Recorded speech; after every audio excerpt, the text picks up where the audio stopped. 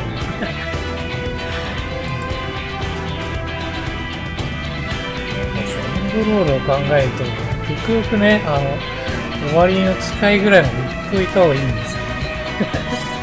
一回エンドロール挟むのに絶対なるんです。来週の休みとかその辺になると思います。よろしくお願いします。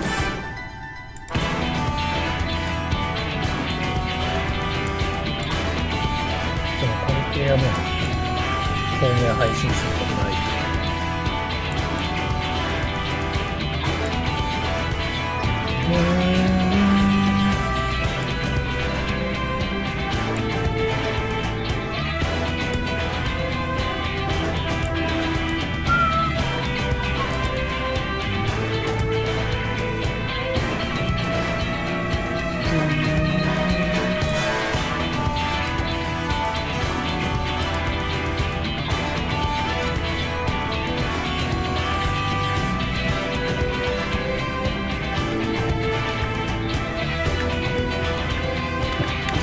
間にあそこ行きましょうか。もう一つララフィーも入れてください。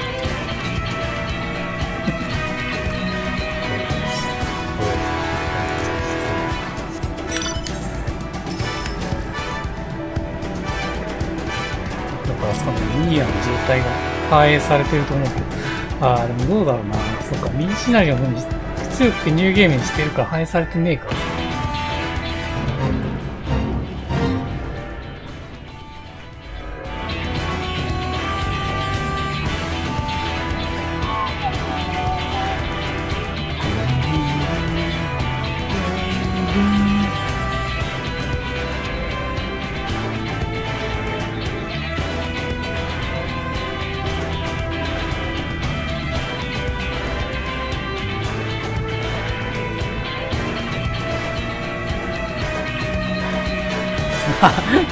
反映されてる。されてます。気にせず。コース。ララで水平入れねえ、入れねえぞ。いやあれなんかな、強くてニューゲームが影響してんのかな。いや、入れねえもんな。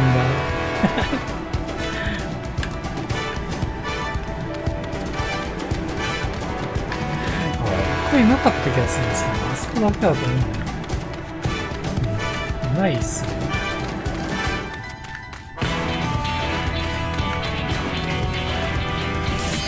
来ちゃいました。イノセンスと言います。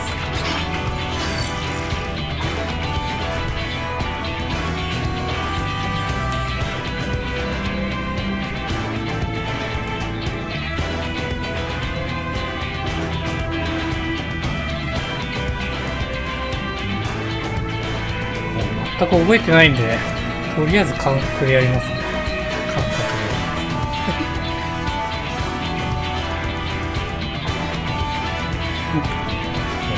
2年ぐらいから透明戦は一切覚えてないですね。機会がなさすぎて。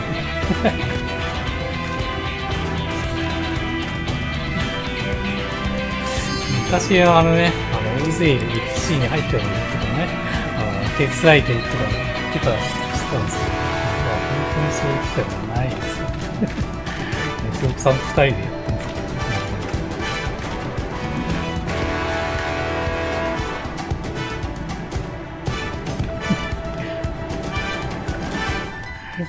入らせてくんね。入らせてくんね。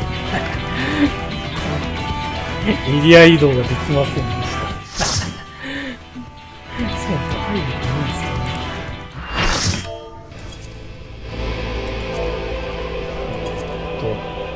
来たな反逆者ども。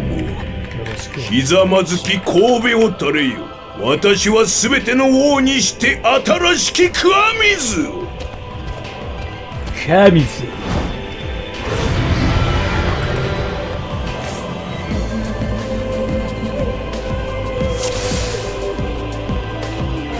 やりたがらないタイプですか。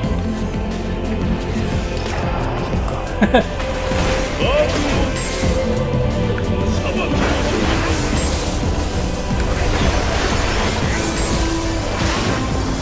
せめてもの慈悲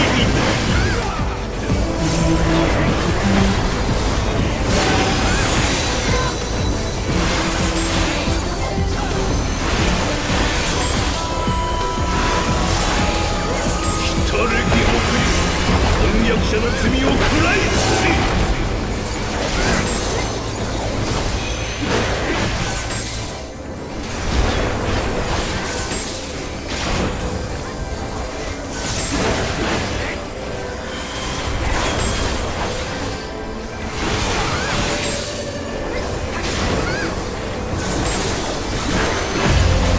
楽しみにしてくれる。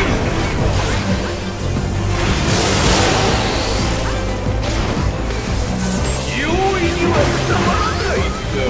だがマジで以前に満ちたその理性刈り取ってやる。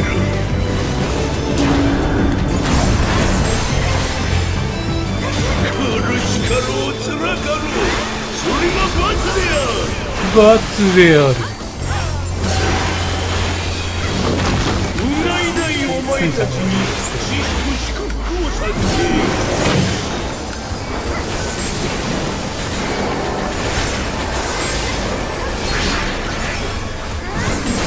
床の趣味にしてくれる。さあ食いよ、さあさあさあ。反逆者ども、なぜやらんの。なぜしない。なぜ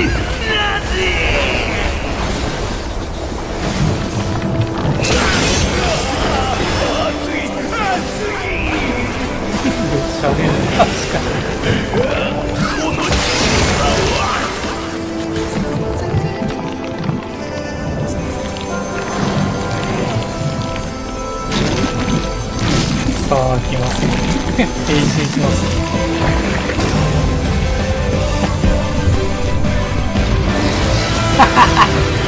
光る。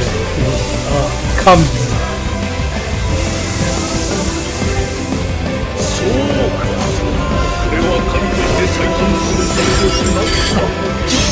イケメンならば天皇者イノセンスの戦いを受け入れよう。はい。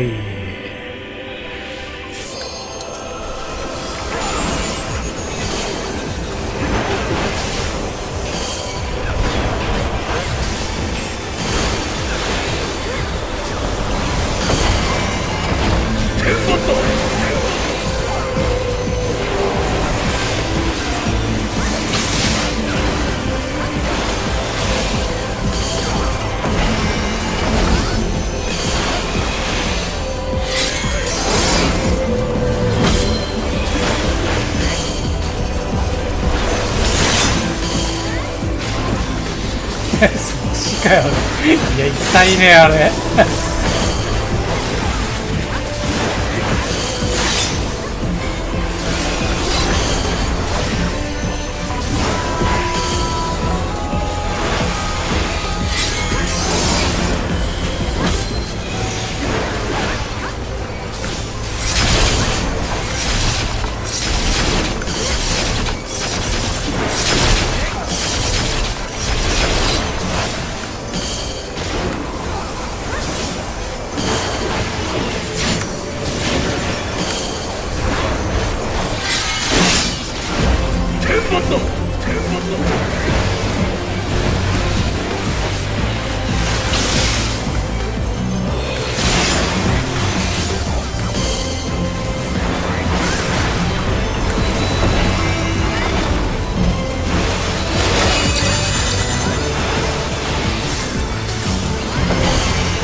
ち合う。いや、死んだわ。くそ。あ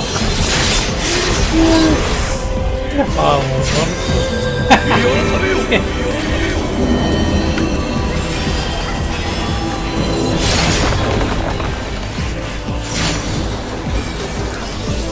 試合。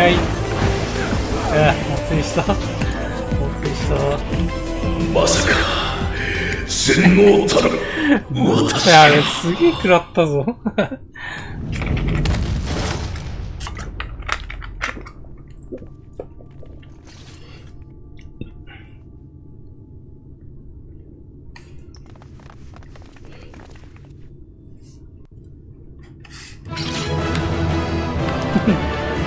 雑貨屋みたいな。これすべての積み食いだ。哀れだな、バウス。固まって喋んないっすね。固まって。二人しか喋んねえ。ああ、まあ、いっか。はい、行きましょう。いや、よかった。とりあえずクリアできる。さすがやっぱ覚えてないっすね。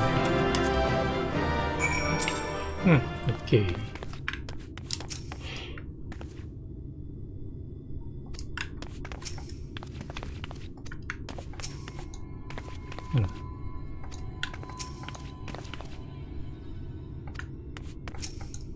よし。いや、楽しかった。母さん、彼は。さあ、ここで、大展開を迎えますからね。そうなんですね。ついにバースリーとの大積み食いとの決着がついた。これ最後の積み食いを吸収するっていう流れですね。これでノブランと全てにあるべき闇が戻る。二つの世界が救われるんですね。これより僕はもう申請しますよと。はい、はい、はい。うん。この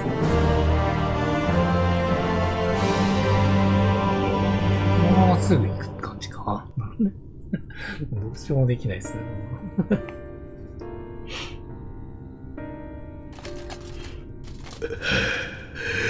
なぜどうして私が死に伏して間違っているのはお前たちなのに。この顔でこの声ですからね。父上だって私に言った。お前が希望、お前が正しい、お前は新たな神になる。人間の頃のあれですね、バースリートですね。そのためにお前はスイカと混ざって生まれてきたのだ。あ、最初から混ざってたんだ。民衆も私を叩いていたじゃないか。私がいれば罪食いを恐れることがないと喜んでいた。それがなんでなんだよ。お前たちもいるくせよ。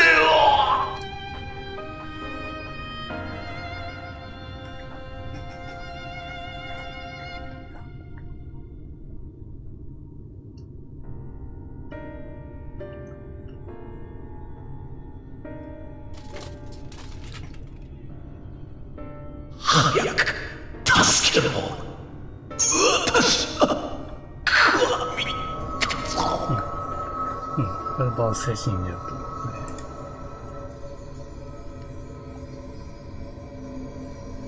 最後の光ですね。まあ、前回異変が起きてますからね。さらにやばいことになると思いますね。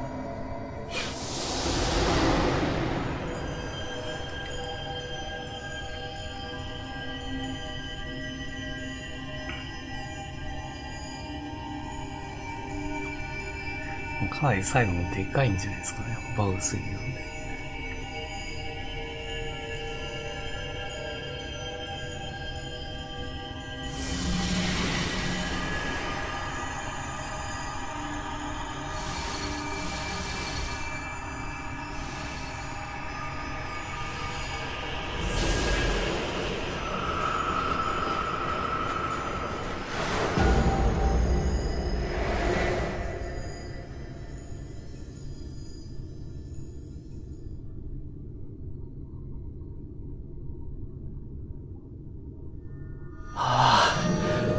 空が。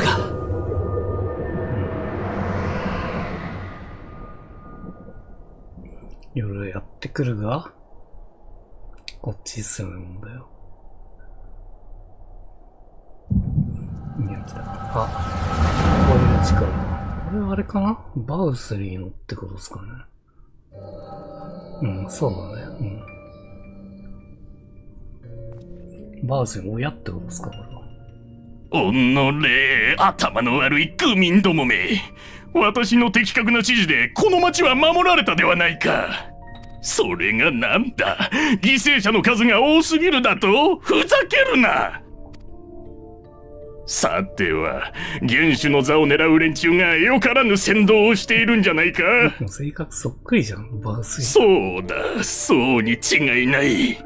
私はおりんぞ、絶対に。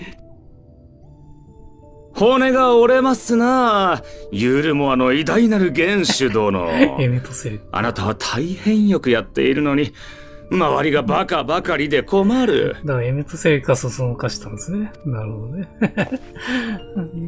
バウスリーの件はそうなんだ。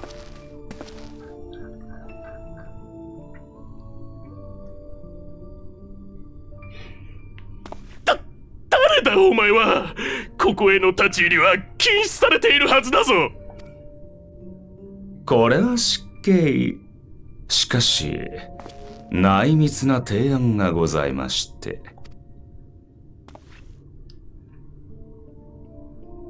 私はあなたを支援したいのです。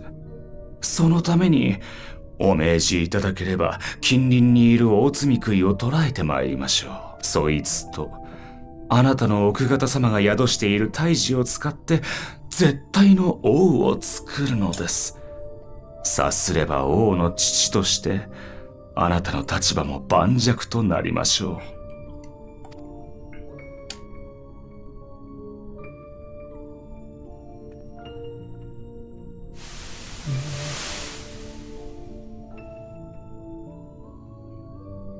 素晴らしい、素晴らしいぞ。我が息子バウスリーにかかれば罪食いがまるでペットか何かのようだ。これで我が一族には永遠の地位と名誉が約束された。全世界を手中に収めるのも時間の問題だな。ぜひ。それによって人は戦うことをやめ進歩を捨て光と共に停滞に沈む。実に結構でございます。光に満ちた世界こそ私どものアシエンの望みなれば。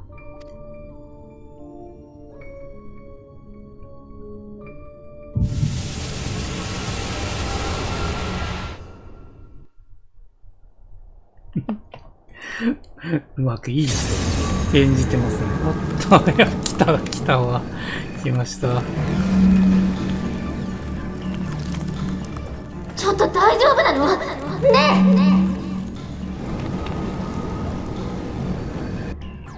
いやー、苦しんでますね。まずいわ。ついに限界が。このままじゃ彼が罪食いになってしまう。ウリエンジェ、対策があるんでしょ。早く。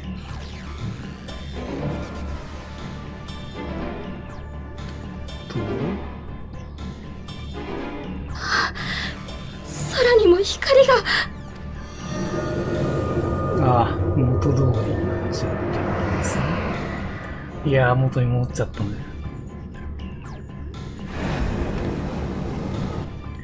ウリエンジンの対策が今はできない。時は来たれり。来たね。すべての大積食いの力がひとところに集まった。切り札は水晶効か。その力、私がいただくぞ。私がいただくぞっつってますね。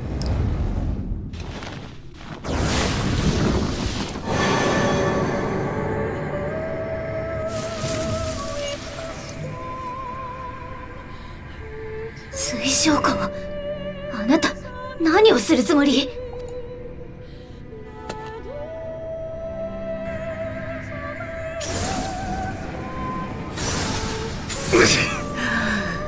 お前が蓄えた膨大な力をクリスタルタワーに送り、私こと別の世界へ転移するのだ。別の世界へ転移する。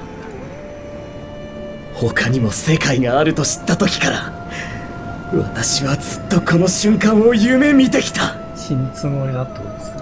こんな壊れかけの世界にとどまるより、新天地で楽しく生きたい。当たり前だろ。そのためにお前を利用させてもらったのさ。そんな、それじゃあこうなると分かっててわざと。騙してたって言うならあの人を任せておけない。引き剥がすわよ。手を出してはなりません。お願いします。今この時だけは彼の決意をただ見届けてほしい。嘘をついてるってことですね。悪いように見せてるってことですね。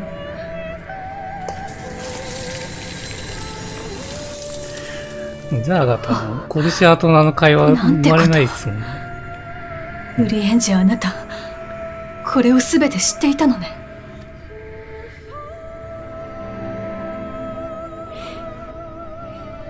こんな乱暴な転移術は成功しない。別の世界になんてたどり着くことはない。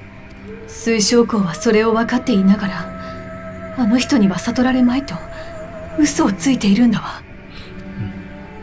それはどういう。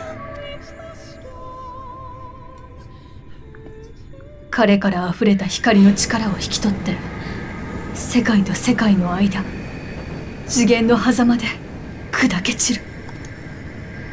水晶校は自分の命と引き換えに、あの人もノルブラントも救う気なのよ。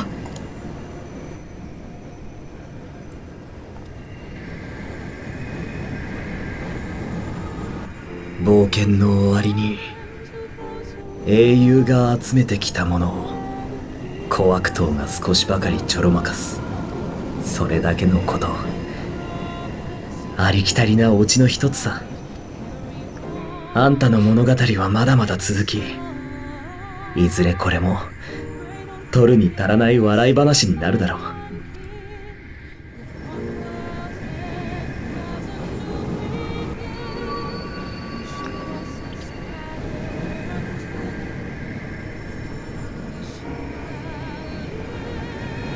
選択肢出るかな。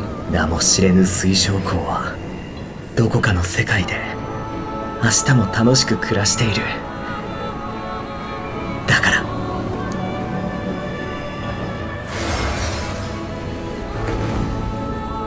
顔出しましたね、ついに。彼の名前を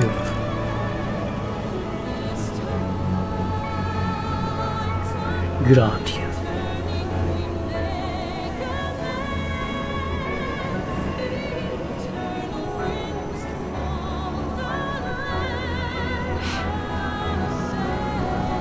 信じて、この世界を救おうとしてくれてありがとう。さようなら、俺の一番憧れの英雄。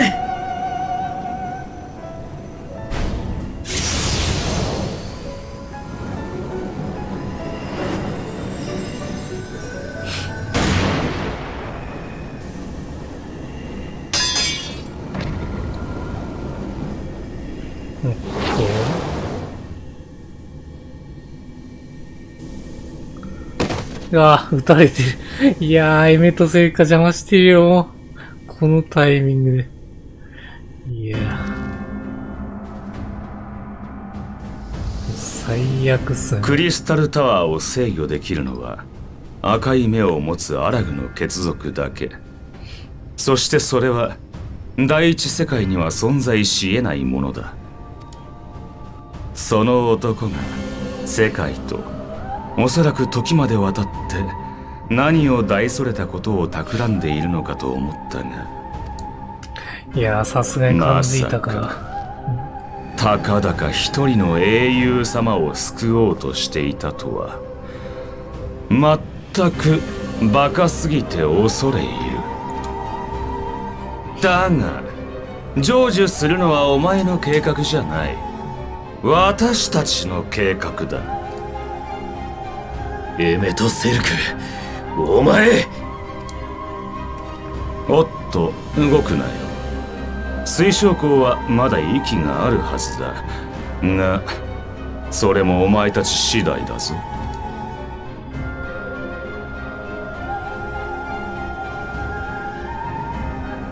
残念だ。本当に心底失望した。お前なら全ての光を取り込んでも平気かもしれない、そう思っていたのに。なんだそのざまは。化け物になりかけているじゃないか。それじゃあ交渉する価値もない。今のなり損ないの人類にはその程度が限界か。バウスリを作ったのお前か。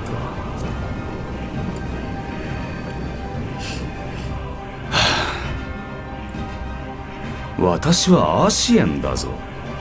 世界統合のためにあれこれ画策するのが仕事だ。第一世界においては100年前、当時の英雄たちを利用して光を高める策を同胞アログリフに授けた。それで型がつかなかったので、次の策としてバウスリーを作り出したわけだ。がそれもお前たちの到来によって展望がなくなった。私たちに近づいてきた狙いは何だ？それについては今まで散々話してきただろう。あれは本当だ。何一つ嘘はついていない。お前たちは私にとって最低の材料だった。今の人類の精神性や強さ、可能性を知るための。ただね、英雄が化け物になりかけてるから、だから興味があったのは事実、教えたことも事実。結果によっては味方として取り込むに値するとも思っていた。ただし合格の最低条件は、こいつが全ての光を飲み込んだ上でそれを自在に制御できるようになることだった。それくらいでなければ価値がない。手を取るほどの強者とは認められない。つまり俺たちは落第とみなされたと。随分と勝手な話だ。だが仮に合格していたとして、俺たちがアシエンに着くとは限らなかっただろう。その時は殺せばいい。溜め込まれた光が放出されて、少なくとも全ての積み食いを倒す前の状態には戻せる。だからこそ光そのものを持ち去られちゃ困るんだ。こいつの行動には少しばかり焦らされた。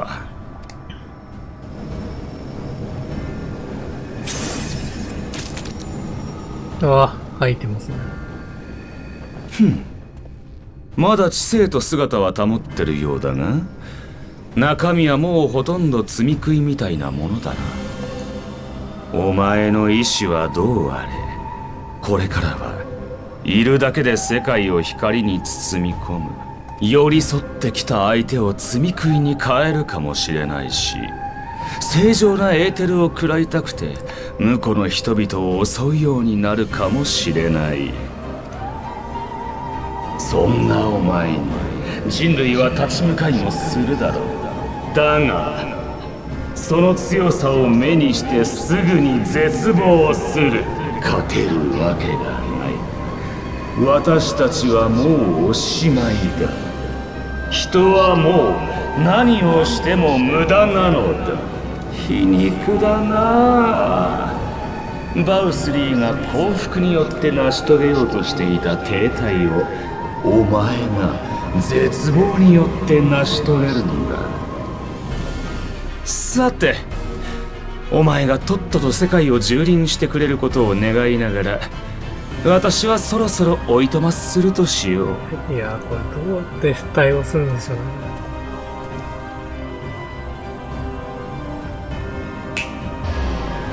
いや、持って水晶庫いや、水晶庫持ってきやがったよ。お前たちに付き合っても結局何かが変わるほどの収穫は得られなかったんだ。これくらいの土産はもらっていくさ。なり損ないの人類から学ぶことがあるとは思わなかったが、あいつが英雄様のために蓄えてきた知識と技術には大変興味がある。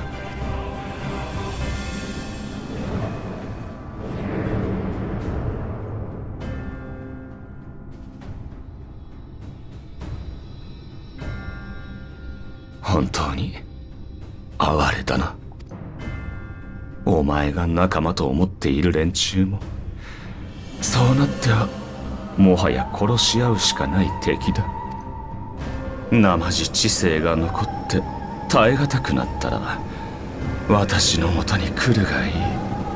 せめて笑って全てを見届けてやろう。テンペストと呼ばれる黒き海の底、その暗がりに私の根城がある。テンペスト。海の底って言ってますね。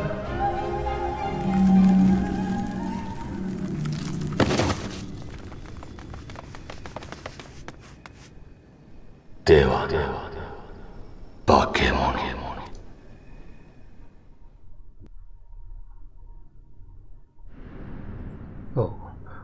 もうやるやについてますね。まだ大丈夫なんですかね。これクリスタリウムですもんね。やっぱ自分の部屋だ。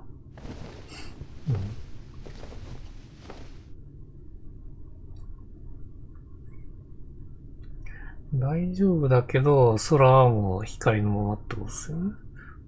あ、目が覚めたのか。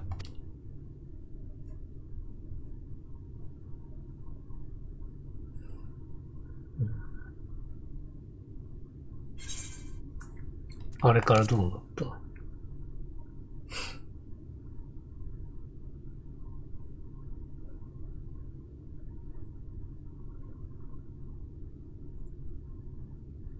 水晶鉱がさらわれ、お前が倒れた後、エメトセルクはすぐに消え失せた。それで、リーンがどうにかお前に応急処置を。光の暴走を止めようと試みたんだ。その甲斐あって、今は多少安定してるだろうが、原因を取り除けたわけじゃない。お前の状態は変わっちゃいないんだ。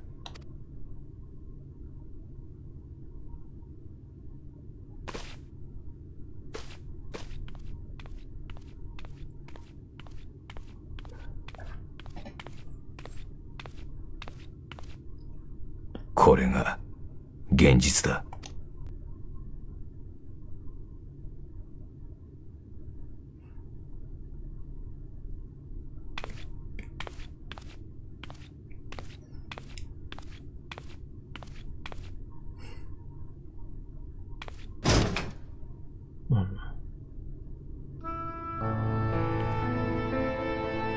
いやー、完全に元通りっすね。でもせっかくあそこまで頑張ったの。ここやコルシア島だけじゃない。ラケティカ大森林やアムアレン、イルメグ、ノルブラント全土が再び光に覆われている。すべての大積食いの光を継いだ者、お前がいるからだ。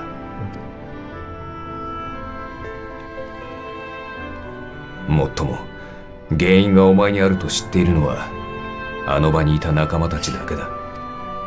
あいつらはお前を連れて下山した後、待っていた人々に光が戻った原因は不明だと語った。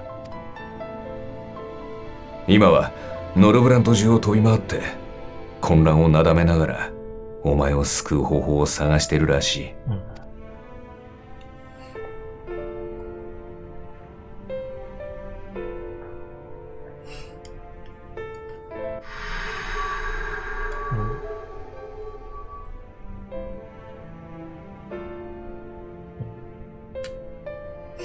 光が残ってるってことそんな完全に。大積み木になってるってことそんな。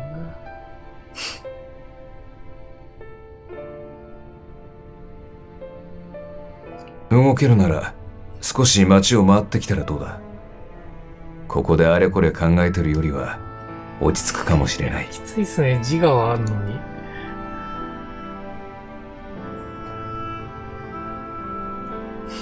大積み区になってるっていうのは。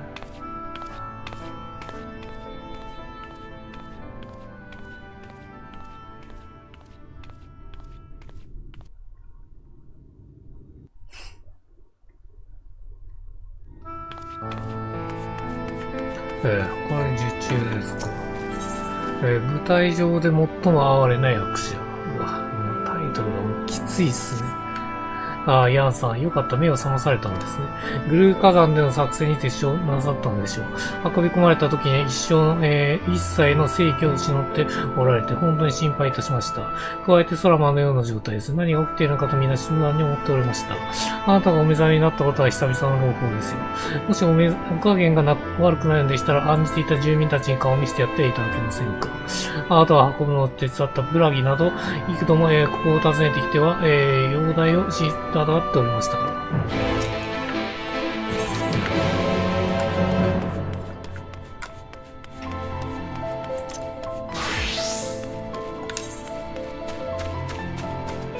とりあえずブラギのところに。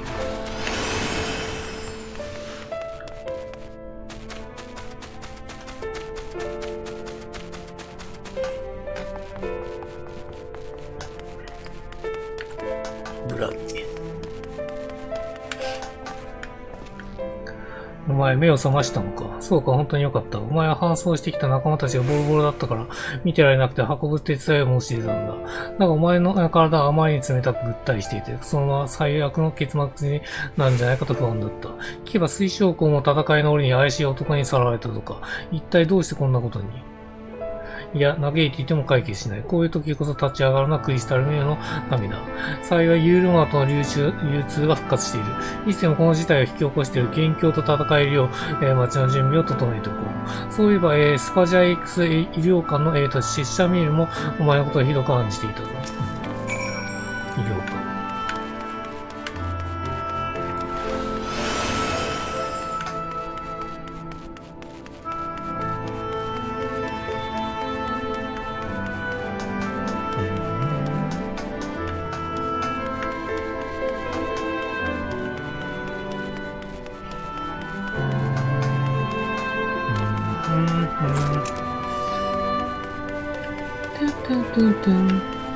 拙者見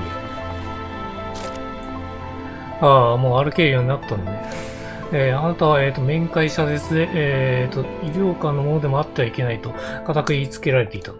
リンちゃんたちから、積み繰り返したに、似た症状だと聞いたわ。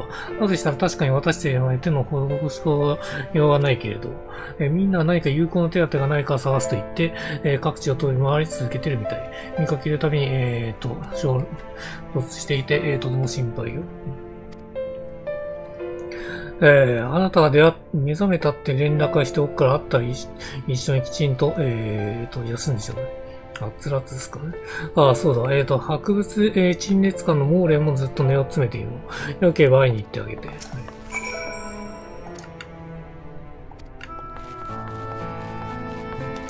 各 NPC に話しに行くっていうのがあるか。あとミニ工芸館も行くのかな。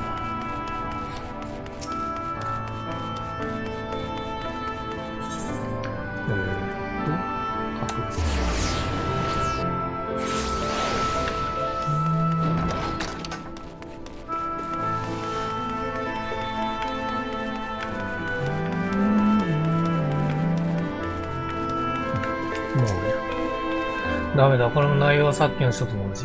いっそ捉え方を変えて他の建築。カーズさん。幻覚とかじゃなくて本当にああ、なんて喜ばしいことでしょう。皆の祈りが通じたんですね。僕もこんな時にそんなにできることと思い、光が戻ってしまった原因を探していたんです。大津美は倒されたはずなのになぜとね。ただ今のところ成果の方は著しくなくて、こんな時こそ、水晶庫がいてくださったのと、不安と焦りが募るばかりです。しかしあなたがお目覚めになったということは、さらわれた、項の捜索も本格的に始められるのかもしれません。民工芸館でもカットリスさんを中心に戦いの備えをしているようです。あなたが顔を出せば絶対に喜びますよ。OK。民工芸館。やっぱり行くんですね。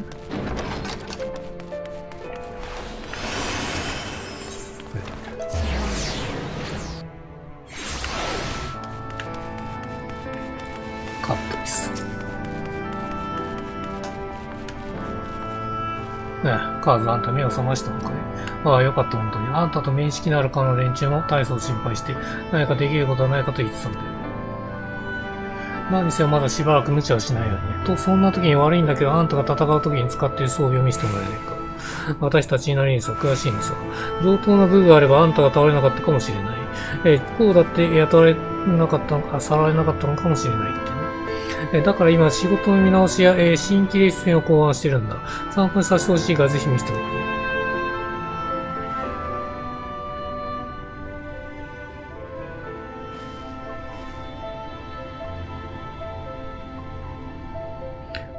率直に言って見事なものだね。これを超える品となると作れないとは言わないが、設計も材料も検討に検討を重ねなくちゃならない。どうしても時間がかかりそうだ。そういうのはあいつの得意分野じゃないか。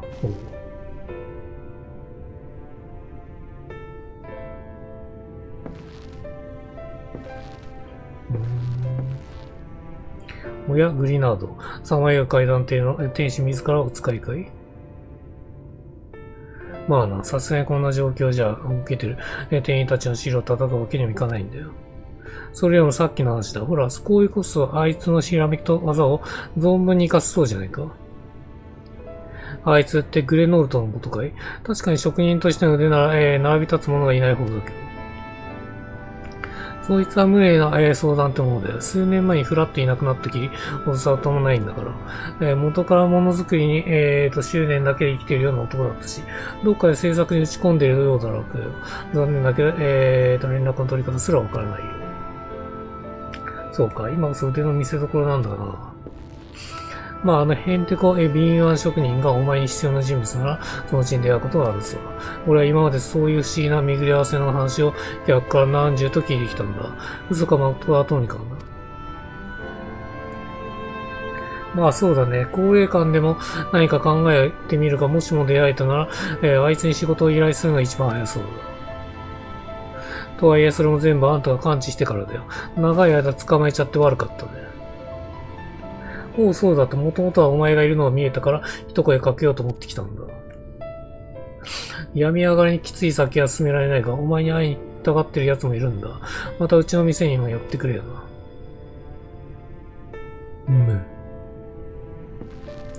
じゃあ俺は戻る。楽観できる状況じゃないか。お互い腐らず頑張ろうよ。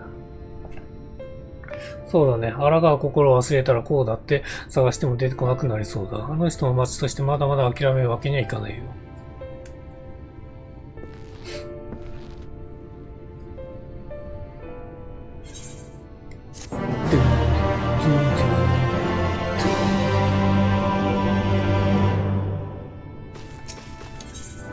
最果てに並ぶ。カーズ、大丈夫かい？やっぱり元気はなさそうじゃないか。辛いなら教室に戻るか。ああ、そうだ。てめえの、スルカリ牧場のそばにある見張り台で休憩しに行ったらどうだい？こんな空を見ても気は晴れないかもしれないけど、あそこは風が気持ちいいんだって。前にこうに言われたことがあるんだ。特にすることがないっすね。どっか行っちゃったし。牧場に行って、あそこの階段とかする。階段とか。あそこかと思って。フライングしました。こっちでしたね。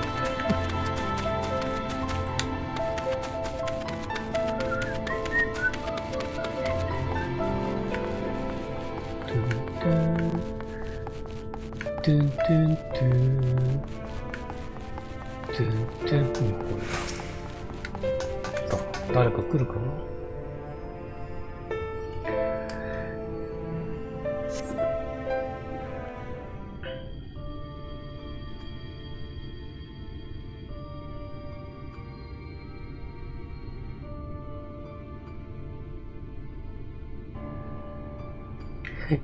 絶望すぎだね。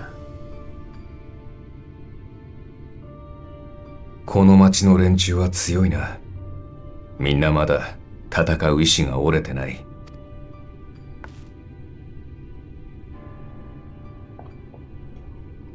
だからこそお前には辛いんじゃないのか。何せこの状況を引き起こしてるのはお前自身だ。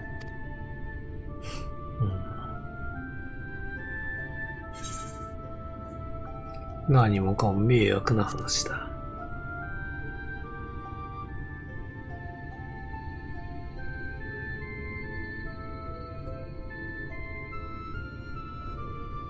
気持ちはわかる。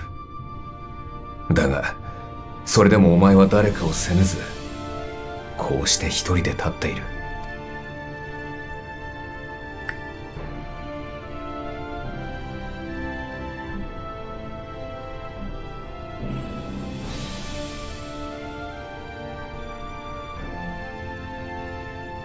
はっきり言って状況は最悪だ。今回ばかりはどこを探しても救いなんてないかもしれない。ただしそれは窮地であって敗北じゃない。お前はまだ負けていない。違うか？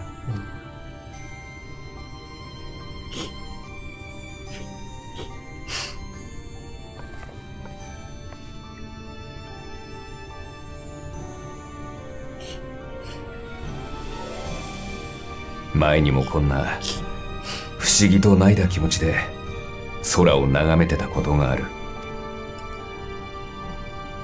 自分たちのやったことが光の反乱につながると知って原初世界に向かうために命を絶った時だ。あっちでお前たちと戦って負けてついえかけた願いを光の巫女が拾ってくれたから俺たちの世界は完全消滅を逃れられた。それが救いだったのか、あるいはこんな風に残るより統合された方が幸せだったのか、ずっとわからなかったんだ。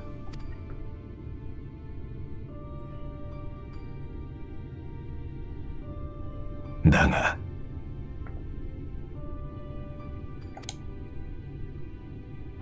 コルシア島で巨大なタロースが立ち上がった時に思った。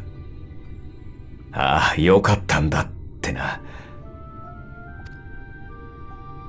かつての俺たちは戦う役目を最後まで自分たちだけで抱え込んだ。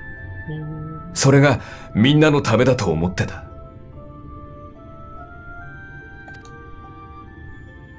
だからあんな人が一丸になって道を開く様だけは見ることがなかったんだ。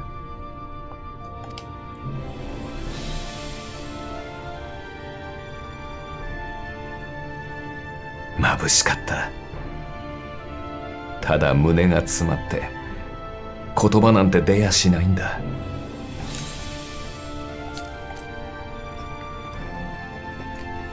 こんな世界でまだ生きたがってる奴らがいる。それが手を取り合って天にまで這い上がろうとしてる。だったら絶対に間違っていなかった。この世界をこんな未来につないだことを俺はやっと誇れる。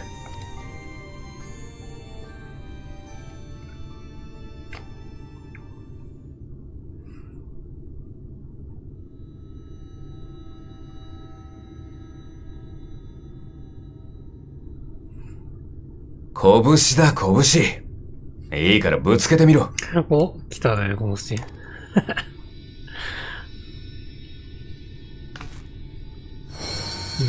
光ったね。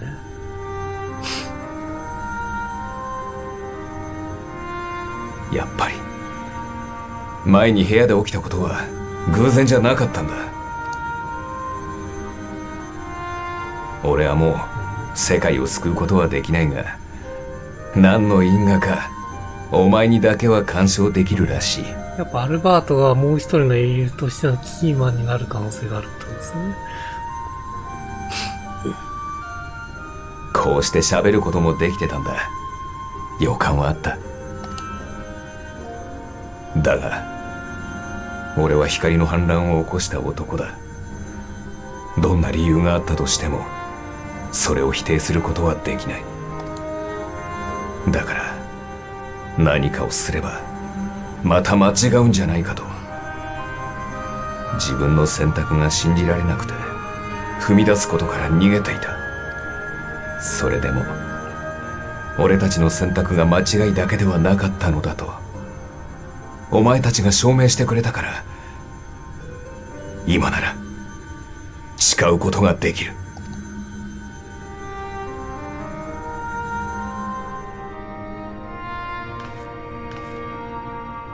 この魂をお前にかけよう。わずかでもまだできることがあるはずだ。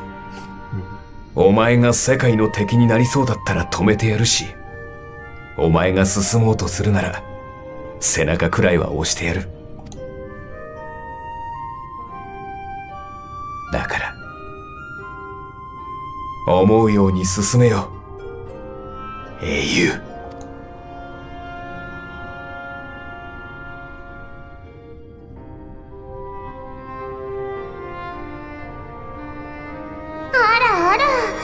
心配してきてみれば一人で笑っているなんてどういうこと？レオちゃん来てる。私の若木は不思議な若木ね。レオちゃんチビへ来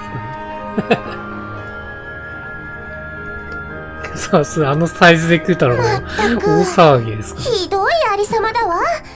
エーテルはぐちゃぐちゃで真ん中にある魂もひびが入って継ぎはぎだらけ。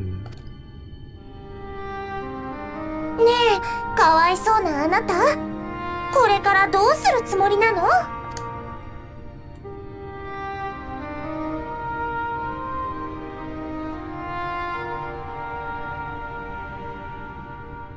選択肢出ねえのか。妖精王になれば人との関わりを断って城の中に隠れていられる。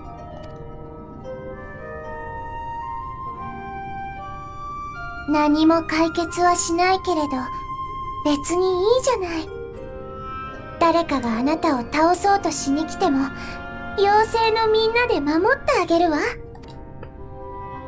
それをあなたが望むなら王冠や杖を譲るけれどどう？王冠や杖。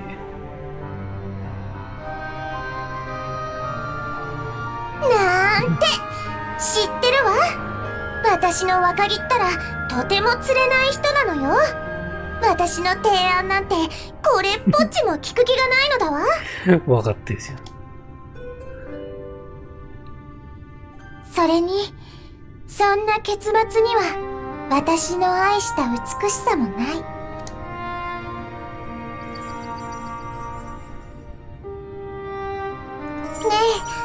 え、私のかわいいかわいい若木、あなたは今迷い路の中。これから進むべき方向を決めなければならないわ。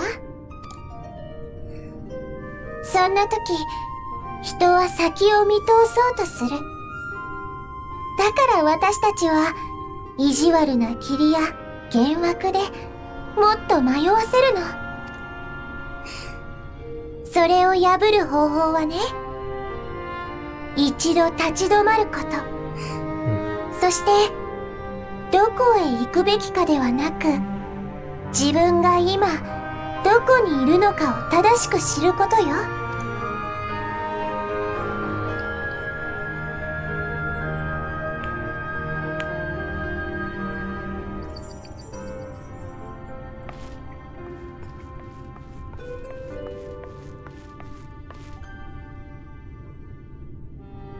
水晶でできたケールム。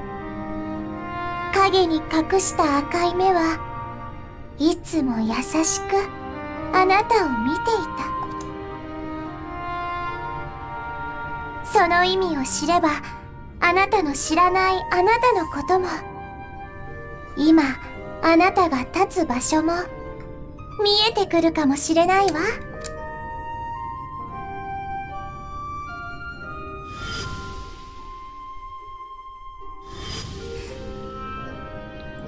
やっぱり水晶湖を取り戻すってのが目的になりそうですよね。うん。幸いここは彼の庭。町の人に聞いて回ればきっと糸口はつかめるでしょう。私はあなたが何を選ぶか楽しみにしながら見守っているわ。それじゃまたね。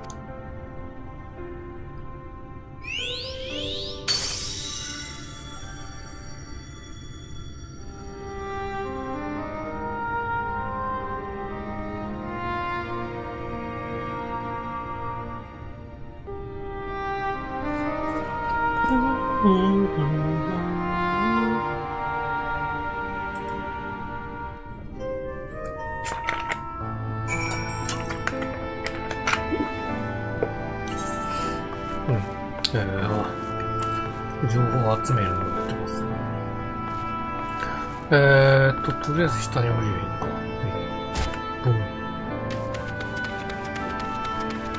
よいしょ。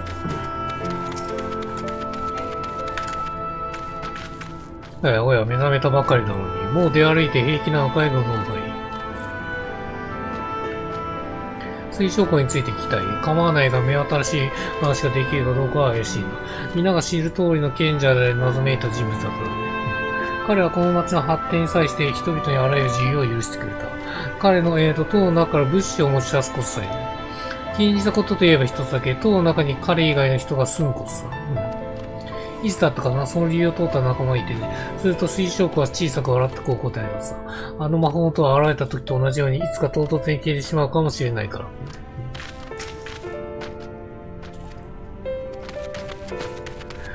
その時点でも水晶湖に消える可能性高いですね。まあ。それも想定に入ってるんでしょうね。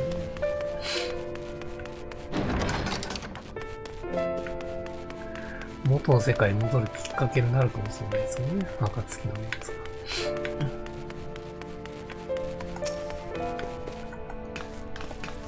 あれ、何かお忘れのものでも光についての調査でしたら、これといった進展はまだ申し訳ありません。水晶湖についての資料ですか？それならば書物に足らずともお伝えできますよ。光の反乱から10年も経たないかも。突如としてレイクランドにクリスタルタワーが現れ、その召喚者たる水晶湖の存在を知られるようになりました。以降住む場所をなくしたレイクランド連邦の人々や、フック統合の放火によって難民となった人々を受け入れ、クリスタルユムという町が成立発展していきます。そんな中で堅くな、名を明かさない彼は王と呼ぼうとする者もいたそうです。しかし彼は自分はその器ではないと否定した。そこで、とうとう、彼の容姿にちなんで、人々は水晶湖という名前を付けました。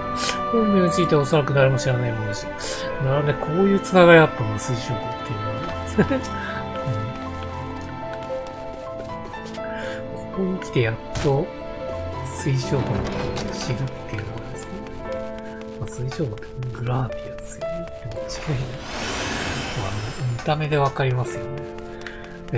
こんなのいいか。これはチョコボのとこに行けばいいのね。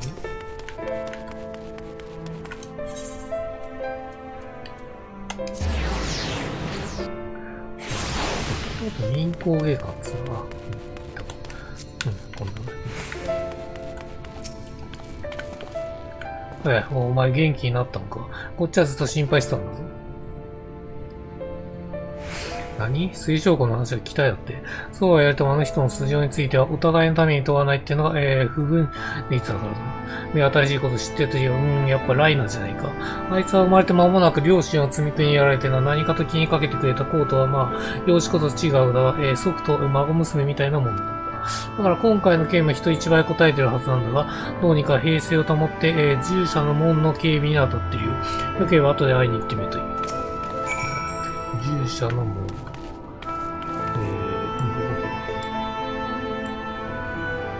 あ、外ですか。外だ。そういう外でいいですよ。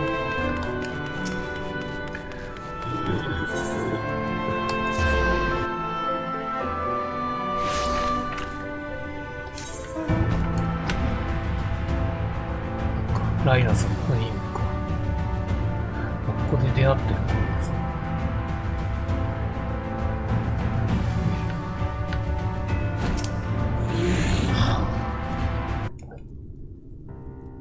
あなたは目を覚ましたんですか？ああ、よかったです、本当に。これであとはこうが戻ってきてくだされば。水晶湖はあの男にさられたそうですね。その居場所についても皆さんは何かしら心当たりがあるようでした。しかし今は少し待ってと。倒れたあなたを見れば、今、私一人がそっところで、事態が解決すると思いながら理解はできました。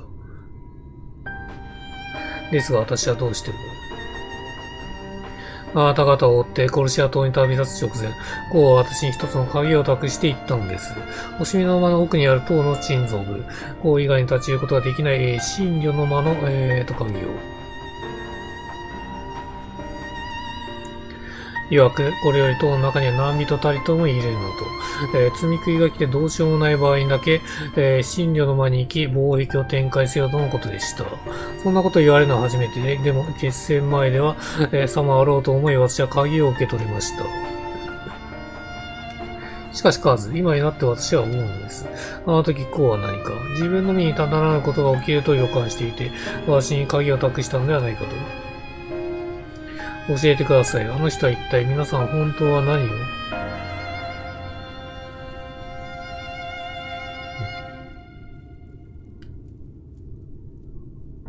すいません。こう信じてならこんな風に本人のいないところへ聞くべきではありませんね。それにしてもあなたはどうしてこの場所へ？そうですか。あなたはまたこうにまつわる答えを探していると。でしたら、神女の前へ行ってみるのはいかがでしょうか。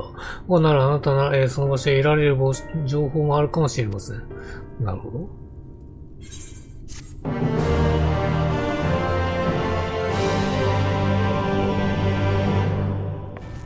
鍵かなんかくれるんですね。消えることなき希望の歌。では私は先に星見の間に向かい奥に続く鍵を開けておきます。あなたも続けてお越しください。入れるんだ。さあ楽しみですね。なんか情報が得られるってことですね。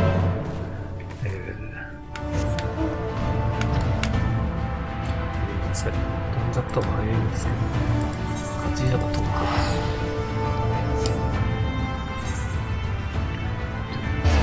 空が。通りすぎでしょ、マジで。この BGM でそんな街中。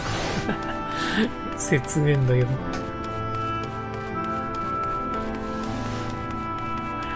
振り出しに戻ってる。一緒ですかね。ライナ団長からお話は伺っております。星見の間に向かわれますか？その代わり他に大津肉が出てこないっていう感じですよね。やばそうなのはね。本人が大津肉ですから。神女の間は奥にある扉の先です。鍵は開けておきましたので、自由にお入りください。私は外でお待ちしています。あなたの用事が終わったら、また施錠しますので、声をかけてください。ありがとう。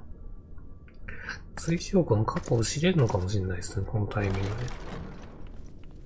何らかしら日記が残ってればですけどね。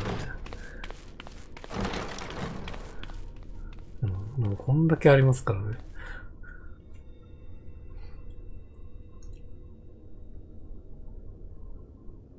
いや、相当読んでますね。相当読んでるわ。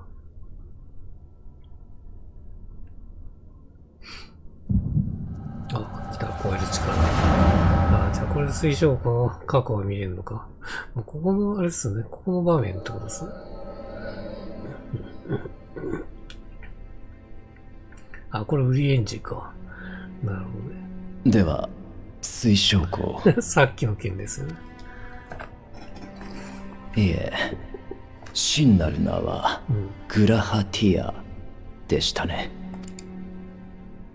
あなたは第一世界の住民ではなく原初世界の、それも第八霊災が起きた未来から来たとおっしゃるのですか。やっぱり未来だったってことか。時間と世界を超越し、霊災の要因を排することでかの英雄を死の運命から救おうとしていると。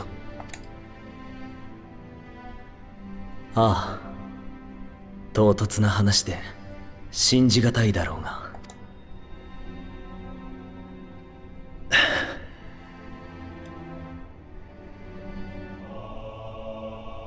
いいえ、疑っているわけではありません。第八霊災が起きるという話も、あなた自身のことも、ただことはあまりに重大です。もう少し経緯を詳しく伺っても。そっか、ウリエンジがその場面を見たのは、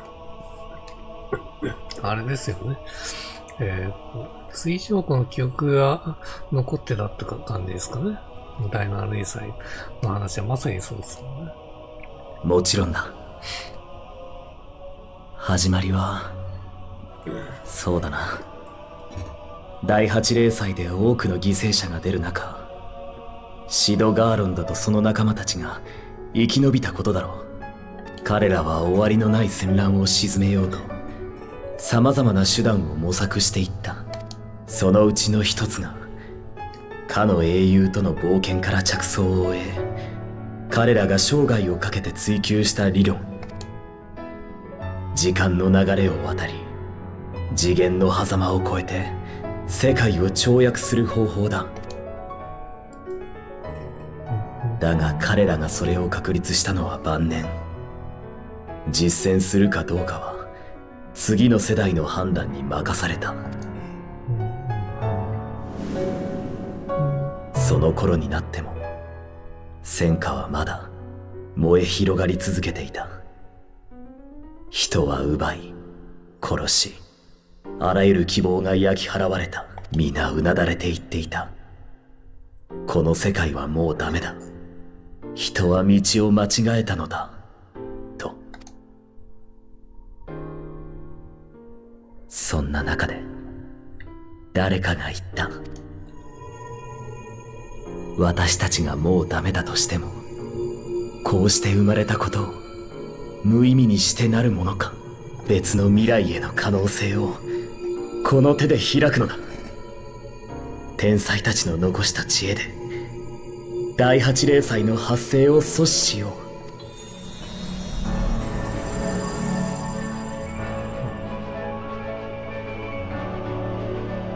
それに賛同した人々は戦争の続く中で長い長い時間をかけてシドたちの理論を実現させていった。シドは活躍してますね。そうして霊災発生から約200年、計画に必要だったクリスタルタワーの再起動に成功し、ガーロンド社その管理者たる私も同時に目覚めたというわけだ。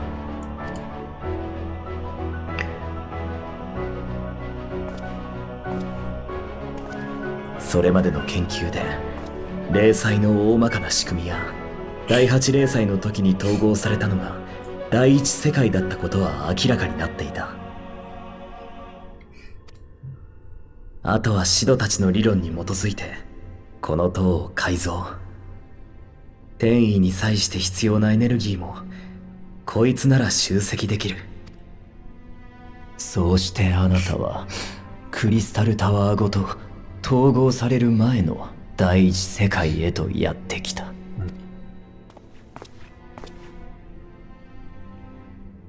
統合よりも少しだけ前に到着するつもりが100年近くも早くなってしまったがね。目印を用いてなお両世界の時の差異は計りがたい。とはいえ結果的にはそれで正解だった。積み食いという光の加護なしには倒せない相手がいた以上、彼を呼ぶための時間が必要だったのだから。なんと果てしない道のりか。その計画がここまで進んでこられたのはまるで奇跡です。歴史を書き換えた結果がどういった形で出るにせよ、あなた方はあくまで第8霊祭の先にいる存在。霊祭の発生を阻止したところであなた方自身が救われることはないとお気づきでしょう。ああ、よくわかっていたさ。だからこそシドたちも可能性を残しておきながらやれとは言わなかったんだろう。自分には何の見返りもないと知りながら他人の幸せのために心血を注ぐのは簡単なことじゃない。ましてや誰もが明日をも知れぬ身の混沌とした世においては、こんな計画が形になったのにも偶然ではない。理由がある。彼だよ。あの英雄の冒険譚が人々をつないでいたんだ。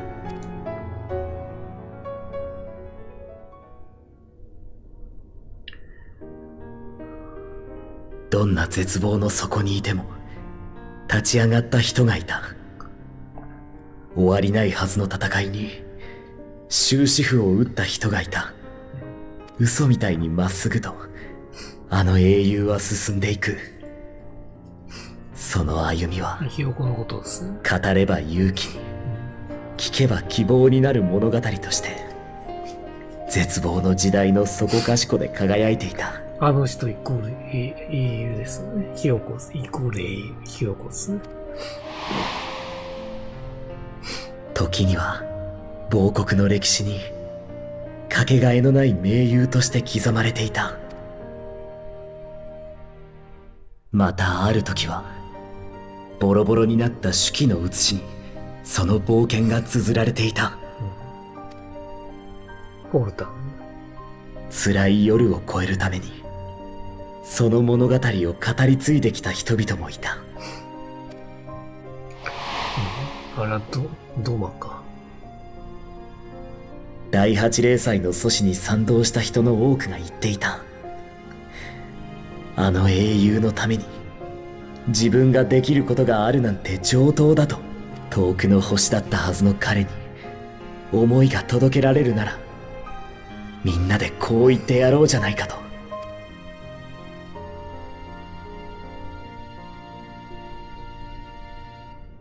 あなたという英雄の残した足跡は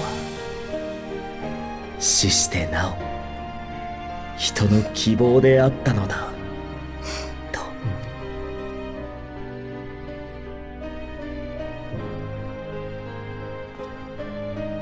だから私はただの代理人さ。この計画の成功をもってあの人に命を届けに来た。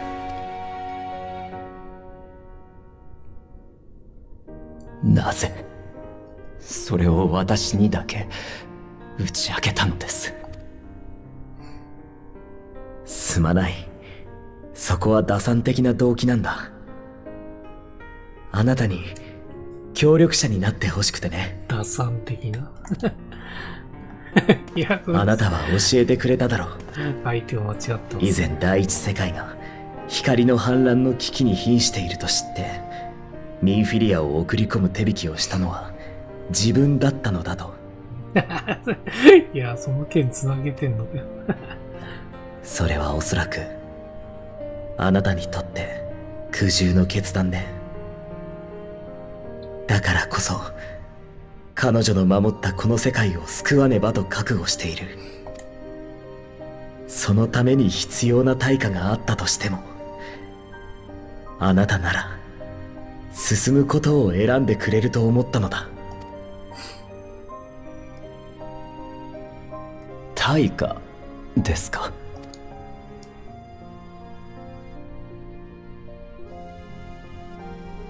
この計画の終わり、すべての大罪杭を倒した時に私は光を引き受けて死ぬ。あなたの仲間や、いつか来るあの人がそれに気づいたら、彼らのことだ。計画を止めようとするかもしれない。だが、それでは誰も救われないのだ。だから、計画の全容を悟られないためにも、私の正体を隠す手伝いをしてほしい。ウリエンジェ。どうか協力して、私が話した第8霊祭の危機を、あなたが次元の狭間で見たことにしてもらえないだろうか。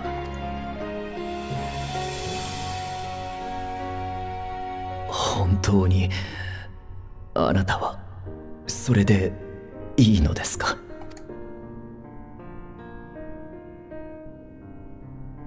あの人の名は、ちゃんと未来で待っていた。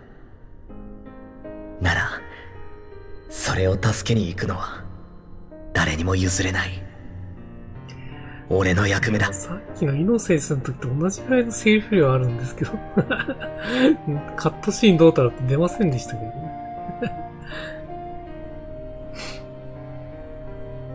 何があったって、悲しい結末になんて、させるものか。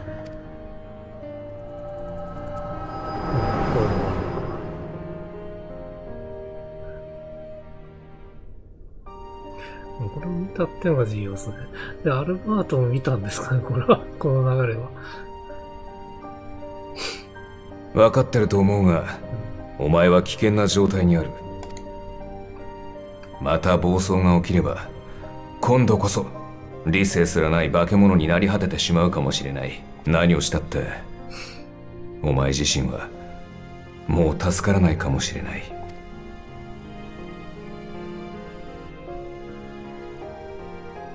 それで、お前はどうしたい？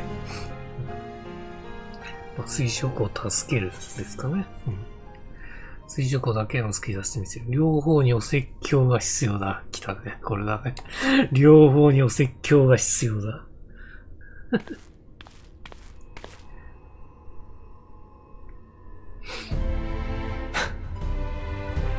それなら行こう。エメトセルクの言っていた黒き海テンペストには心当たりがある。コルシア島周辺に広がる国風海。嵐多きあの海に奴の根城があるはずだ。こ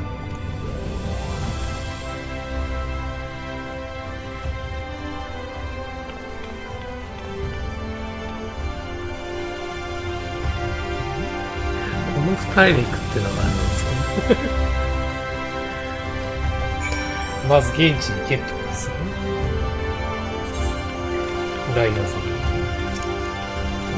いかがでしたか？もうよろしいのでしたら再度で提示をします。テンペストを知っている？テンペスト、コルシア島のあたりに広がる、国風海の別名ですね。アマロ桟橋と依頼すれば、あの海の上空へもアマロを飛ばしてもらえると思います。その様子、すぐに出かけるつもりなんですか？他の皆さん待たずに一人で。それはその家どうかお気をつけて、無事の戻りをお待ちしてください。いや、これ怒られるぞ。一人いたら絶対怒られると思います。私たちを浮いていくのかい？心配なアマルの夢ですね。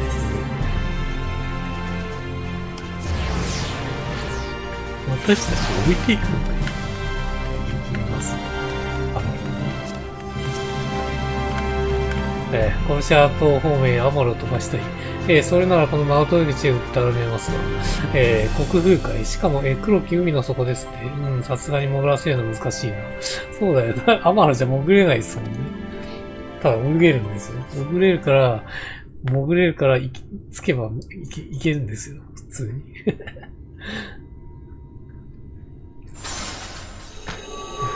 いやちょっとこのタイミングで来んの大丈夫か？大丈夫。こちらにいらっしゃったのですね。ウリエンジが来やがった。全員いるやんけ。全員いるわ。あなたがお目覚めになったとの知らせを受け、一度、こうして集合いたしました。そのご様子では、水晶港についての説明はもはや不要でしょう。過去をご覧になったのですね。私たちもウリエンジェから聞いたんだ。水晶港の正体、彼の願いを。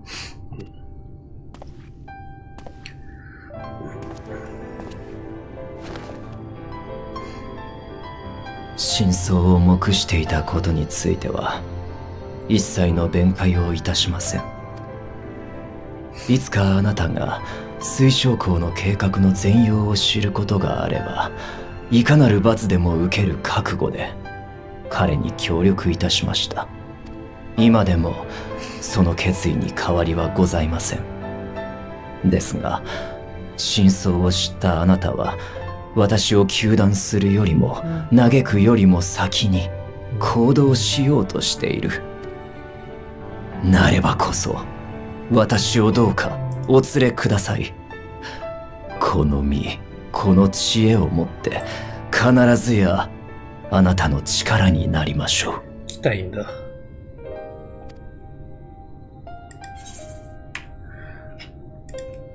ええ。もう隠し事をする。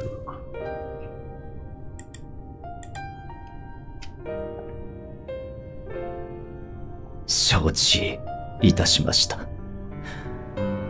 あなたと共に行くにあたっての戒めとして深く心に刻みましょう。私は賛成できません。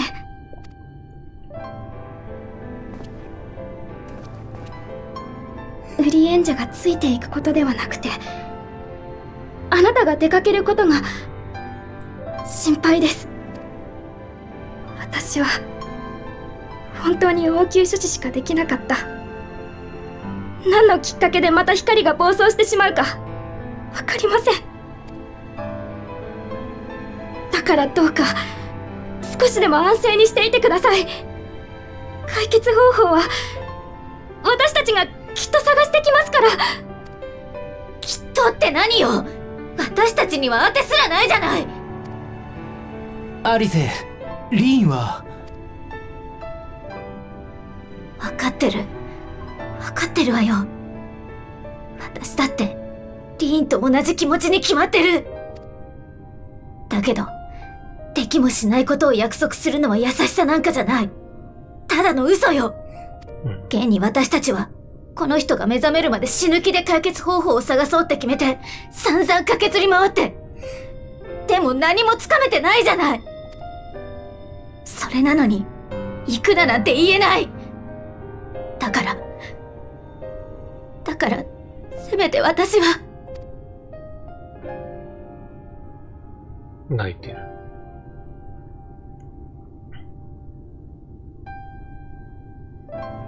私たちも君と共に行くよ。うん。みんなで行くっていう流れですね。希望を見つけ出すのにだってまず歩き出さなければならないのだから。他に知るべもないのだもの。あなたは自分の思うようになさい。私たちはそのそばで目となり力となりましょう。一縷の望みだって見落とさないようにね。お前もそれでいいな。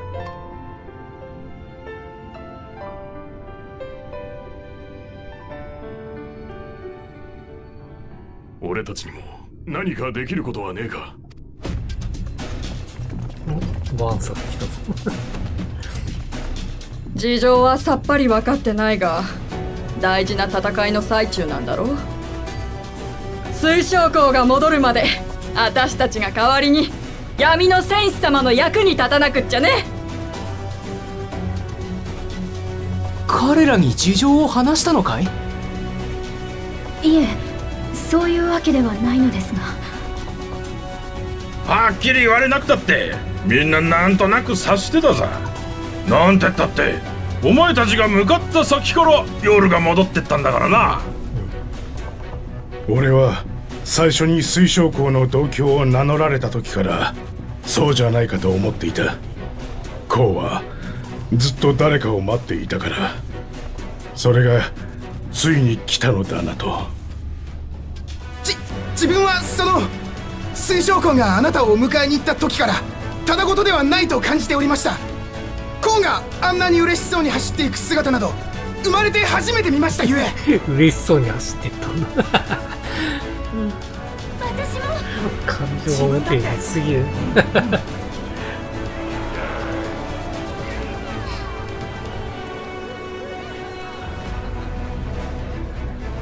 あなた方と水晶魂が本当はどこから来てどうしてこれほどのことをしてくれたのか僕たちには分かりませんけれど、みんな心から感謝しているんです。だからあなた方の力になりたいし、コウがもし今辛い思いをしているなら助けて差し上げたい。何かできることはありますか？テンペストに潜る方法ですよね、とりあえ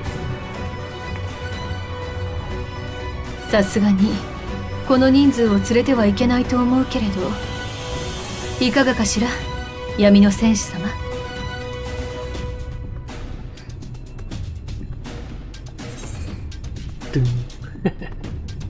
期待せず待機。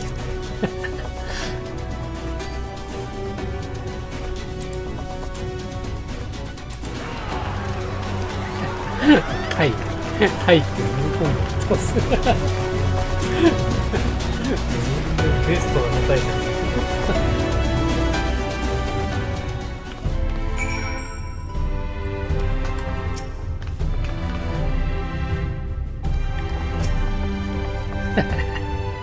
いやー、アリゼ怒ってますね。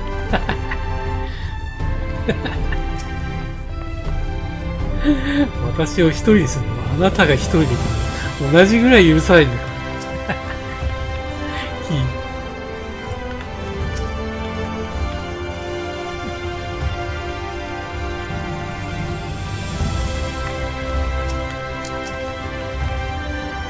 あなたはアマロでエメトセルクが言い残したち、テンペストで呼ばれる黒き海の底を目指そうとなさったんです。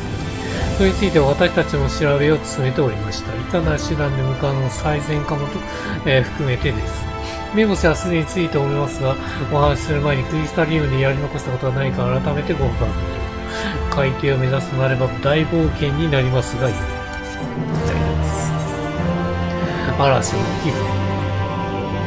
準備はよろしいようですね。では、テンペストの底を目指す方法をお伝えします。目的地は海底である以上、水に向かうだけでは不十分。呼吸や戦闘にも不自由がないよう、特別な、手を打つ必要があるでしょう。そのためにある妖精の力を借りるのが最善か。妖精できたのって言ってましたね。私もまだ実際に対面したことはないのですが。100分には一見引かずですね。街を出て南西のサレン峡へお越しください。手を取っちゃうね。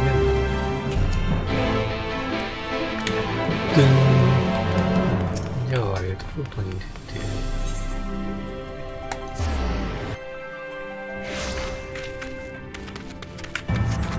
だから最後の地域はテンペストってことですね。もう1エリア行ってないですからね。毎回6エリアっすね。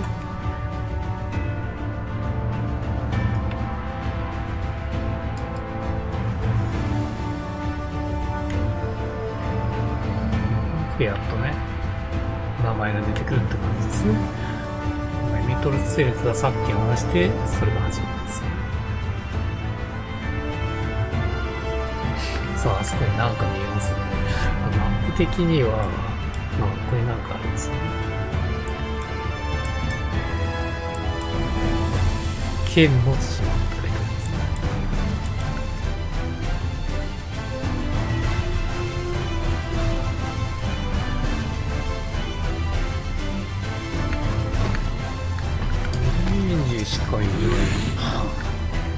ね。よくぞお越しくださいました。西の方角にひときわ大きな島があるのが見えますね。あれこそが海底に向かう鍵。泳ぎの得意なあなたなら水中に近づいてその言葉の意味をすることもできるでしょう。残念ながら本当に遺憾なことですが、私はそれに及びませんでも泳げないから。船で向かって、島の上でお待ちしております。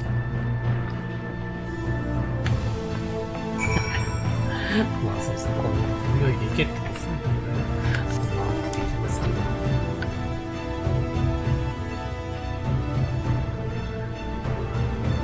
ガンバーを調べるって感じ。海底かもしれない。下になってますね。もう海底っぽいな。海底っぽいですね。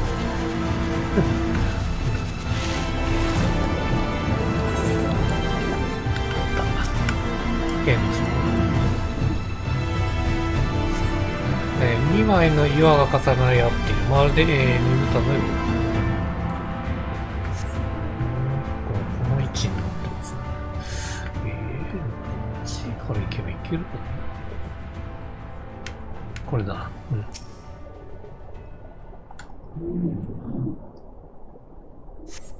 岩肌のように見えたが、触ると柔らかい。わずかに、動いているような気もすると。なるほど。この島自体が生物の可能性が。これが妖精って言ったやつですかね。あ、3区やっていますね。アリゼもいるね。知恵だったか？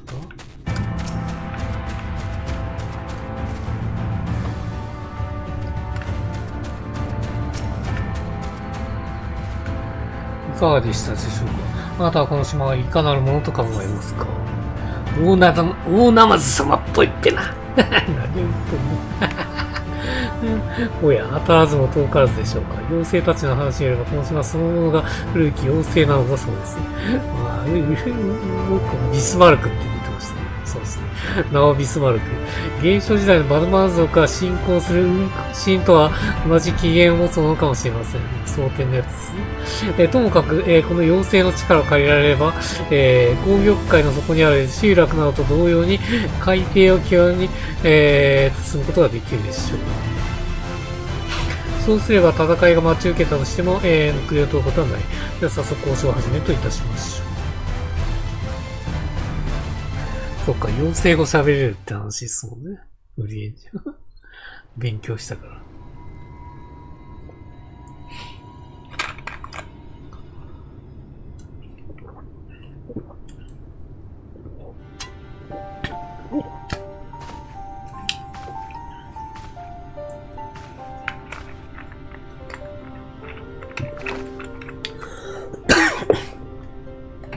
ウィールサハー、ヴィランビスメール。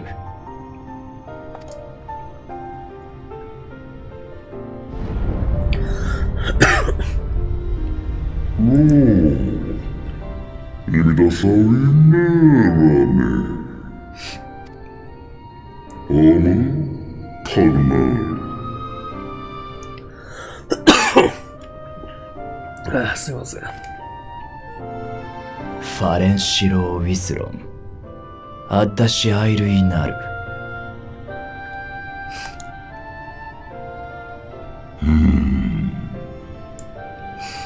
バンストラスリー眠っていたい。でもひよこが寝てる間にここまで進んでたのが上等ですよね。妖精語はわからないけど、あんまり気乗りしないって感じね。フ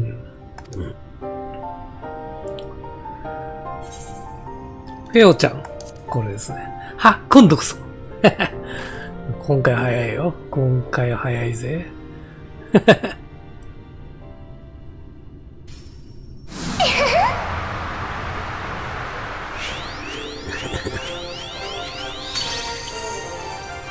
私のスネアクったらついに学んだのね。ついに学んだ。それに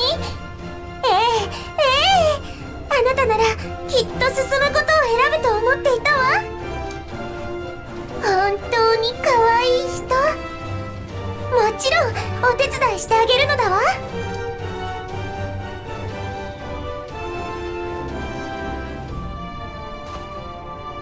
グースピスメール、ウィンピクト、バンドロムイトロミヤクム、バンリエード、リリエ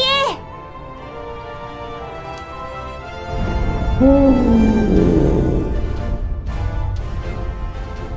ようさはウェイスン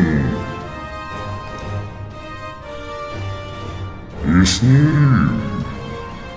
ソリーローティターニアで言うことは聞くんですね。なるほど。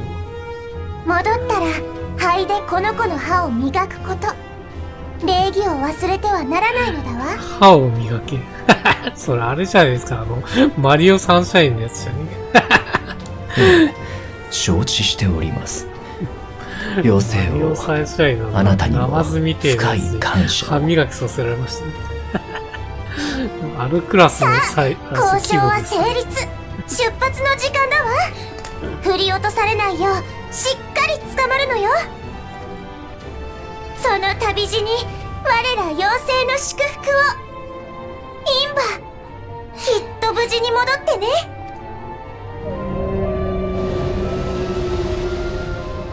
ローファローイスバネナルシーサーディルシータルナイル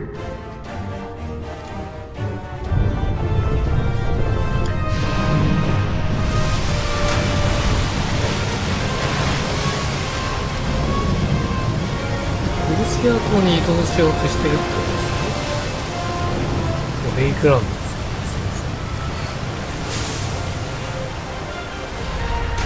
牛って言ってるの。わ、飛んできやがった。いや、完全に運針ビスマルクですね。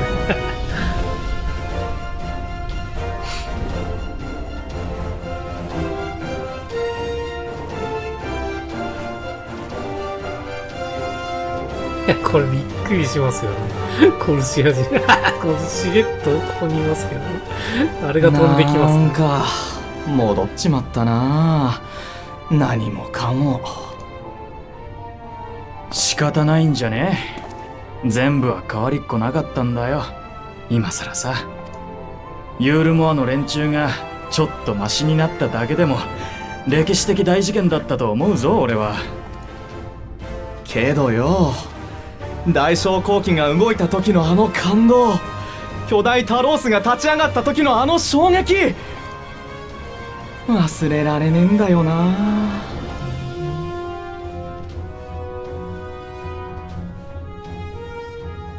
うわっ、なんだあれ。飛んできました。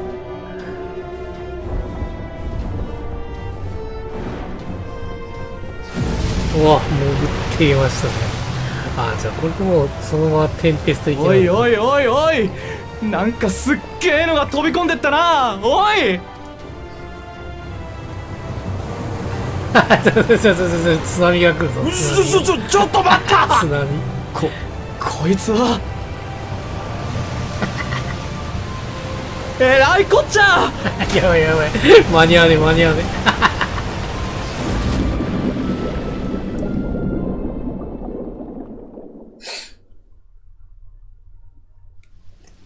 ローバンラダーティデンスタッホエリハルブンシそうねアクトラソンヤスね足りない。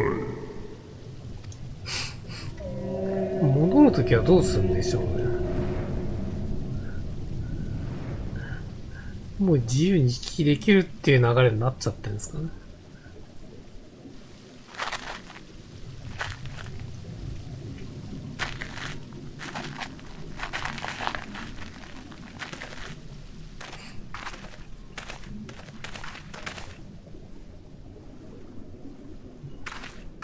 あ、しかも全員海の中息できんのか。すごい。これって。いや、来たね。久々に聞いたも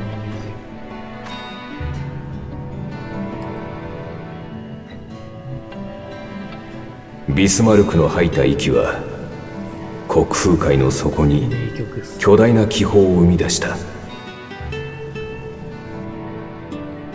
あらわになった決戦の地テンペスト。空が再び光に覆われた今もここはどこか薄暗く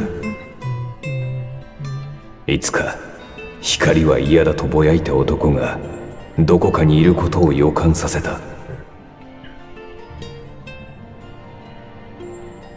その終着点に向けて英雄は今最後の冒険を始める。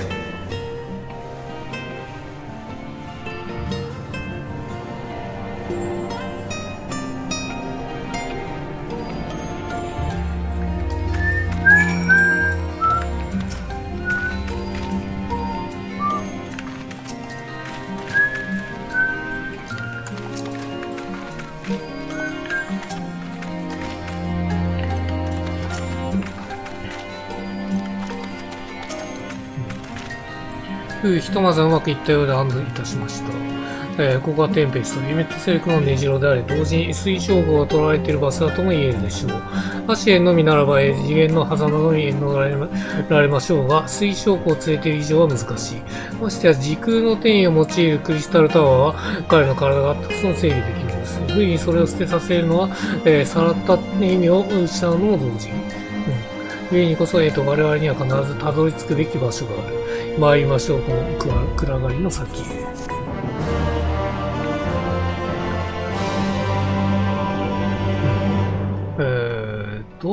マイネビルに話しかけるのと移動できますって言ってますね。なんで戦闘が連れてってくれるんだよ。ビスマルクじゃなきゃいけねえんじゃねえのかよ。海底で待つ。さて、どこに向かって進んでいくかだが、ネットセレクもまさか水晶湖を連れて、何もない砂地に佇んだいたりはしないだろう。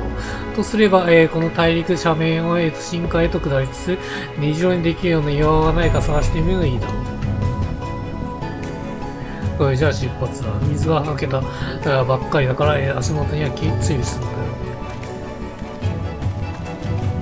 普通に海底を歩いてますね。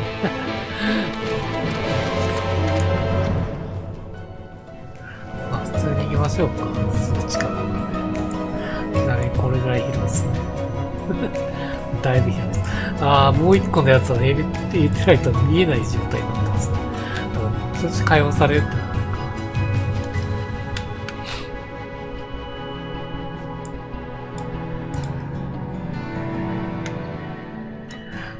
まあそうですよね。マップ的には本来埋まってるっていう状態ですから。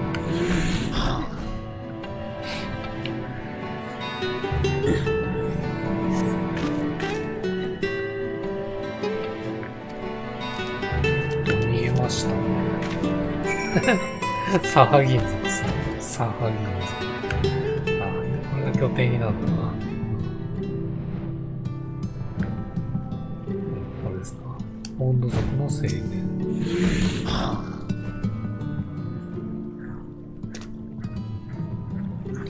さっきの人。どうしてここいる？水吹き飛んだのもお前たちが。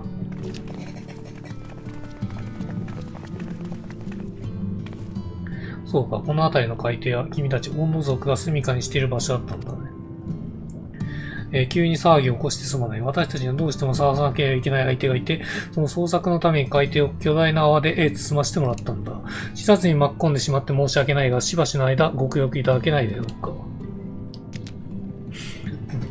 族長、トルシーアースよ。我らどうすべき？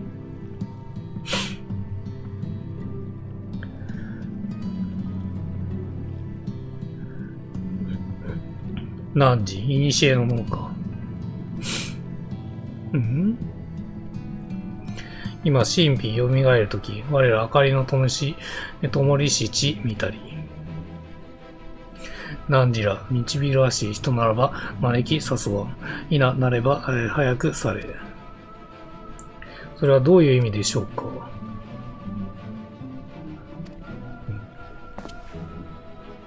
自分たちで考えるしかなさそうだ。少し場所を変えて相談するとしよう。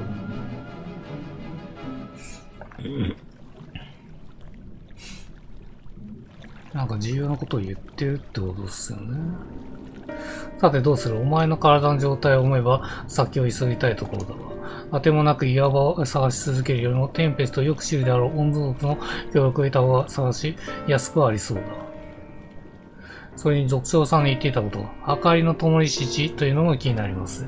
夢と聖火が帰還したことで、彼の根城に明かりが灯ったとは考えられるでしょうか。いやよく思いつきましたね、それ。可能性はあるね。無論、憶測の域は出ないが。君は覚えているかな？最初にユールマに潜入を試みたとき、私が温度族の攻撃によって自身を売り込もうとしていたこと。私との商談に応じてくれた温度族は、寡黙で独自の文化を持つ者をきちんと理解し合える相手だった。だから今回もきっかけさえあれば力を借りることはできると思うんだ。そのきっかけはどうする？独長の言葉はどうにも要領を得なかったから。先を急げばこそ初心に立ち返らん。この集落は今、急に水がはけたことでいくつかの混乱を、抱えているようです。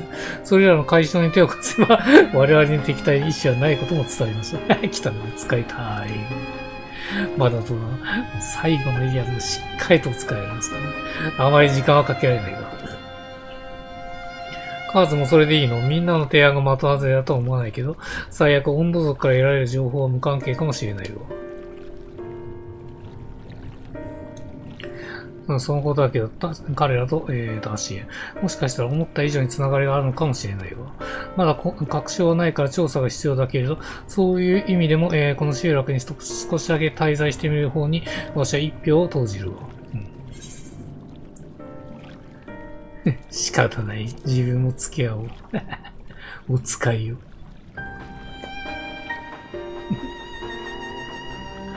では皆で手分けして温度づくりに力を貸そう。ヤストラにはその間の調査を進めてほしい。いつまで3つぐらいあんのかな ?3 つぐらいあるそうだよ。1個じゃ済まねえよ。分担してますもんね。とりあえずは、これを続けてればいいのか。カーズ、聞いてくれ、思わぬ再会ができたんだ。彼はパウシーオン、そうなんだ、ユールマにいた、あれか、取引したやつ、相手か。ユールマは侵入前に取引してくれた張本人さ。これはいいっすね。だからあの時ある日の来なかった。代わりに来たミステリ族も次来なかった。それについては本当に申し訳ないことをしたね。お詫びを兼ねて何か手伝うことはないかい？北の陸人の、墓シルバにいる、スイミンググラブ。普段なら俺たちはあんなの怖くない。俺たちの泳ぎ奴らより早いから。だが水なくなった。スイミンググラブを襲ってきても早く逃げられない。できるなら、いくらか倒しておいてほしい。なるほど、そういうことは任せてくれたね。君まだ仕事が決まっていないのは一緒に行かないかい。陸人の墓シルベというなんとも不吉な名前だからね。もしかしてミスバークが思いっきり水を持ってったっていう流れですかね。だから陸に戻れるって流れなのか。なるほどね。いや、すごいっすね。その流れはすごいな。これ水がないように見えないですけどね。この人水流れてんじゃん。海底にいるのに水がねえってのはすごい話ですね。なんかね、入り口が多分あるんですね。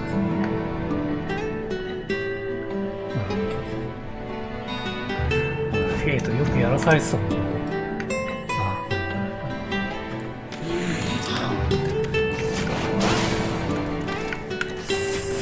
水面。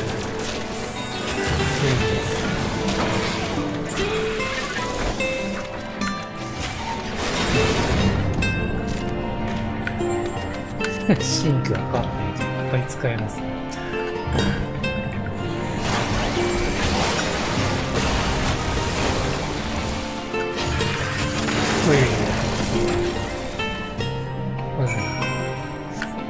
で、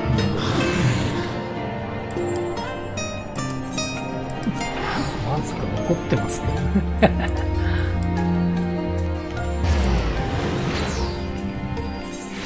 他のプレイヤーたちの動画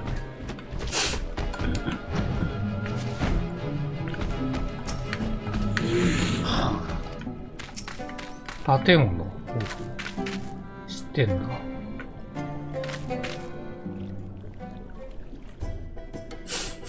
スイミンググラブ倒してきたのか。あいつのから、硬いのにお前強いな。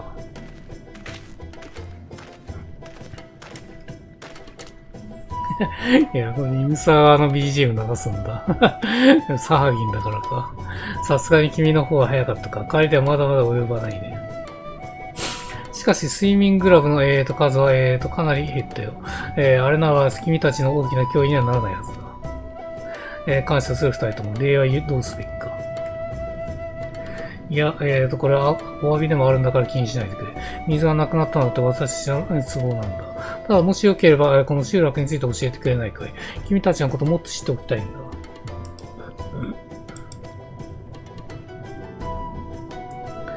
もともと温度の拠点、もっと南の海あった。だが光の氾濫来て全滅した。別の場所にいて生き残った温度、帰れずさまよった。そのうち、この海の底で不思議な建物を見つけた。長い間、海中にあったらしい建物。なのに少しも傷つけられないほど頑丈。テンペストの激しい海流からも危険な生き物からも温度のことを守ってくれる。やたらしの温度には奇跡に思えた。彼らはここに住み着き奇跡の意味を考えた。この建物を作った古の者が、我らを導いたのだと。建物口内の古の者いつか戻るからだ。今度はそれまで心を守るため呼ばれたに違いない。だから水なくなったこと、お前たち来たこと、それをまた古の者の導きなら俺たち歓迎する。なるほど、そんな経緯があったとは。しかし私たちが古の者に導かれてきたか否か、どうやって判断するつもりなんだい？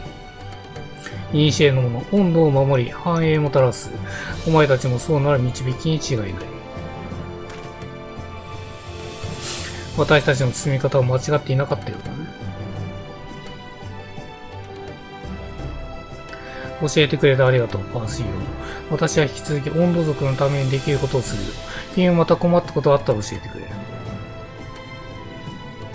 それではもう少し頑張ってくれよ。君もどうか無理のない範囲で。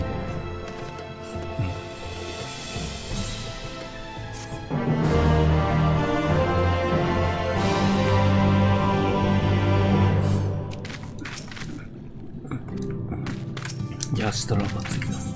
彼らの都。アーカーズ、そちら何か進展があって。この集落を囲む建物について聞いたの。素晴らしいや、その情報が欲しかったんだよ。ねえ、少しの間、わしの調査にも力を貸してもらえるかしら。物理的な視力を持つあなたの見解を聞きたいの。こっちに来て。なるほど。建物すごいですね。目が見えない状態で建物についてなんか感じてるんですよね。すごいね。やっぱり。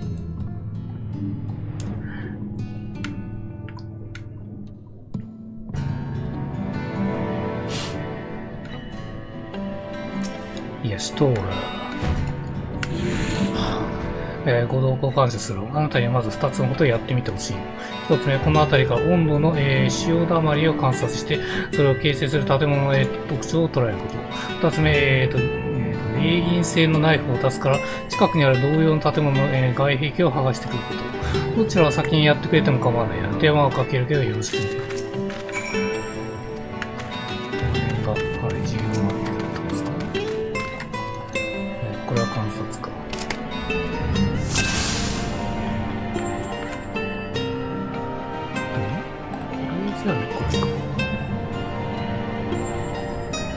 クリオニットの妖精が清やその表情で食べている。きっとおとなしい生き物に違いない。何にもなんか言うね。お前かよ。お前か。なぜか、ハシビロコウがいる。理由はちっともわからないが、堂々といる。好きなんだよ、ハシビロコウ。漆黒に限ってこんなに出してくるんでしょ。ここじゃねえと思う。そうそう。どこだと思う。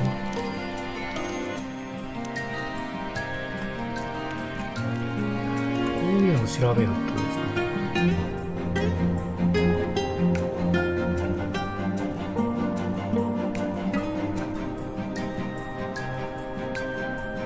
ってわけではなさそう。建物を調べたいって書いてあるのよ。これですよね。なんつかねえんだ。あ、ここなんだ。特徴的な窓。高くそびえた細長い建物に多くの窓がついている。他では見かけない特徴的な形というだろう。あ、これでいいんだ。もう一個がナイフを使って、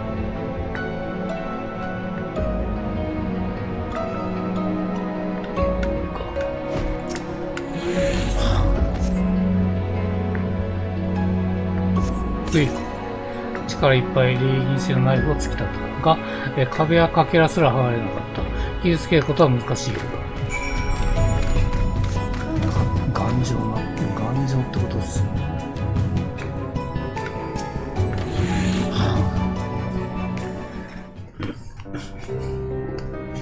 ね。頼んだ調査はどうだったかしら。あの建物の特徴について私も同意見だが、双方に見えている形に違いないということね。そしてあなたの力をもってしても傷つけられないか。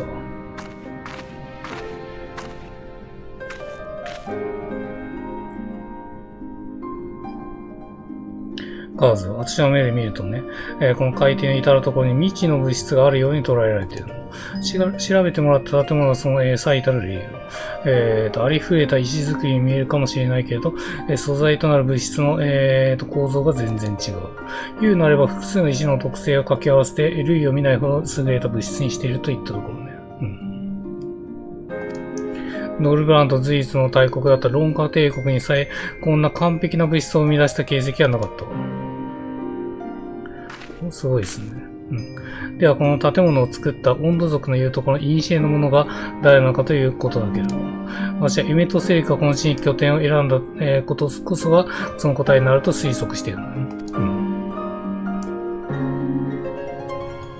単純に私たちが到達しにくい場所だから、買い手を選んだという側面もあるんでしょうけど、それだけだったら他にいくらでも候補があるわ。エメトセリカは支援の、役割に忠実であればこそ、居つく場所は彼にとって理由は大きな場所でなければならない。あるいは何にも勝る、思い入れのある場所か。この地にアシエにとって有利な仕掛けが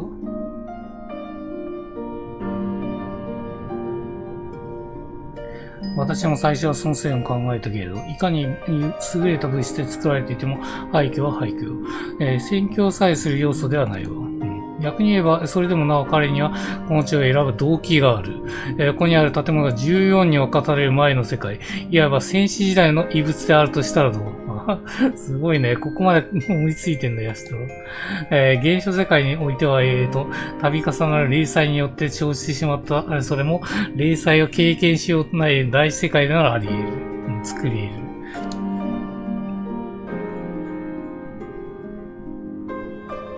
得る。それは忌憚な、御影堂にあった壁画の模写よ。コルシャートの作戦の後、ファノブの里を訪れた私にアルメたちが渡してくれたの。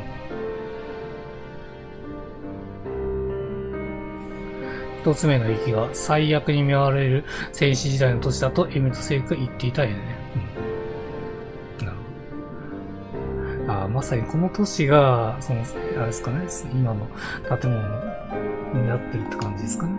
簡略化されているけど、私たちが今見ている建物とよく似た特徴を持っているように思えない。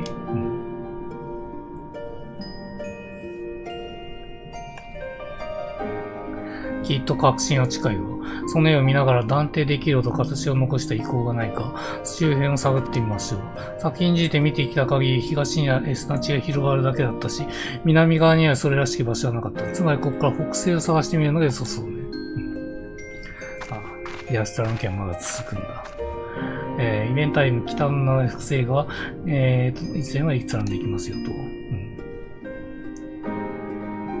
よく似た遺構を探し、税用が見える位置にある指定地点から見渡しましょう。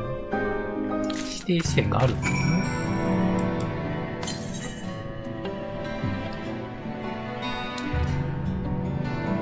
北西に向かえってことですね。建物っぽいのがある。泳いでいける距離。泳いでとか歩いて行ける距離なんで、まあ、この辺だと思いますね。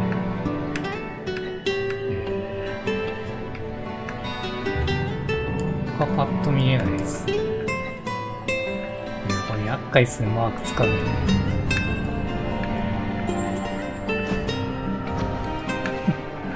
北西には向かってますけど。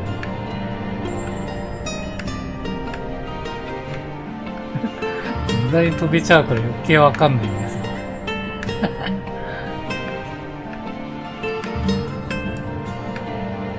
ああ、でもマークついてるから、これ怪しいですかね。あ、行こうって書いてありますね。これだな。どっか調べるとこ多分あるのかな。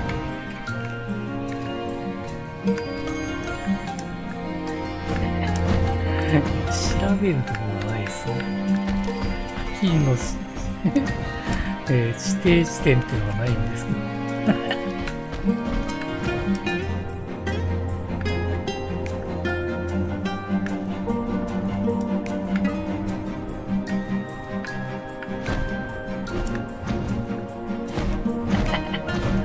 いやー、もう探すの一苦労だな。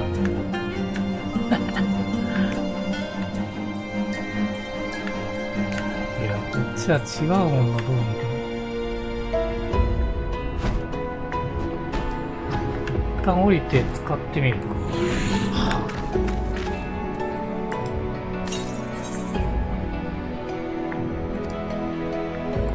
ダメか。そういう問題じゃないです。これがあれですね、真ん中についてたやつですよね。上には登れるわけがないんで、やっぱこの辺にあるはずなんですよ。もしかして行き過ぎなのかもしれないですね。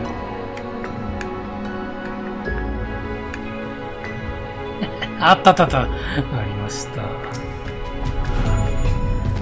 こから見ると、写真の感じになるのが、写真の緑色の部分ですね。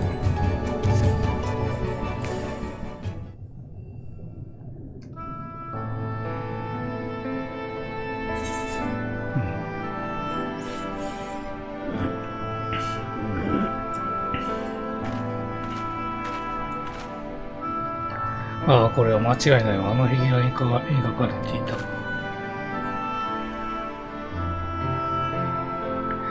用途はわからないけれど、象徴的な建造物だったのでしょうね。砂の下に埋もれているの部分を含めたらどれほど大きいか。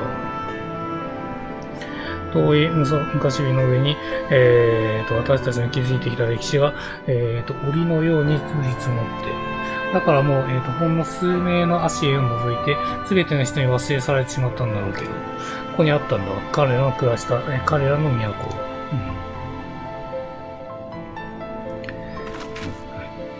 今あえて得られた事実だけ話しましょう。モンド族の長、トルシー・アースは、神秘の蘇るとき、明かりの灯り父を見たと言ってた。そしてそれらが陰の人と関係していることも、彼の言い分から察することができる。つまり彼らが見たのはおそらく戦死時代の遺構に明かりが灯った光景。今そんなことをしでかすのは滅する以外に考えられれば、彼の根城がその場所にあるのよ。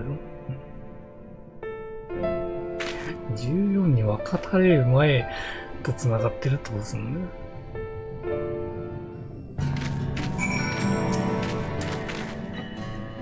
かくなる上は温度族の信頼を得て、明かりの灯り父について教えてもらうのが結局一番の近道になりそうね。みんなの努力が信頼に結びついているといいんだけど。輝きは不滅だ。ひとまず私は今話したことをみんなにも伝えてくるわ。引き続き温度族に手を貸すべきだということでまだあるのか。カーズ調査へ協力してくれてありがとう。あとは私たちに任せてと言いたいところだけど、あなたの具合も親こそ先を急ぎたいのも確かね。もし体が辛くないのなら、さっき話してくれた、パウシー王を再度訪ねて、改めて聞ける話がないか再度確認してちょうだい。ファンがね。本当だよ。こういう状態なのに。使いっ走りが荒すぎだよ。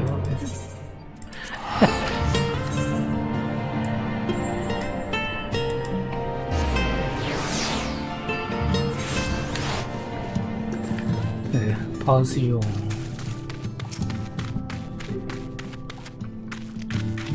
アルフィノのこともか。お前たちの真実で、塩たまり助かってる。悪意あって水なくしたわけじゃないとわかる気がする。他すべきこと。そうだな、お前、主なき、遺構言ったか。木星にある巨大な遺構、そうだ、それが、主なき、遺構だ。すでにあれ知っているとは、やはりお前は、古のものに導かしい人では。俺は信じて一つ教えよう。温度たち、明かりの灯し地にと答え、主なし以降に、明かり入れたい。そのため人の職人に明かり頼んだ。ひれなしの人なのに、海を住む変わり者。だけど腕は確かなやつだ。だからそいつから、大人かなくなり困っている。お前が頼んでいた明かり回収できたら皆、異論なくなるだろう。そいつの名前、グレノルトという、南の鬼人のアトリエ住んでるから行ってみよう。来た、グレノルト。来ましたね。これですね。鬼人ですね、確かに。行ってみたら、あっと思いますね。じゃあそこで話がね、わかりづらいっすよね、これ。いや、上から行きましょうか。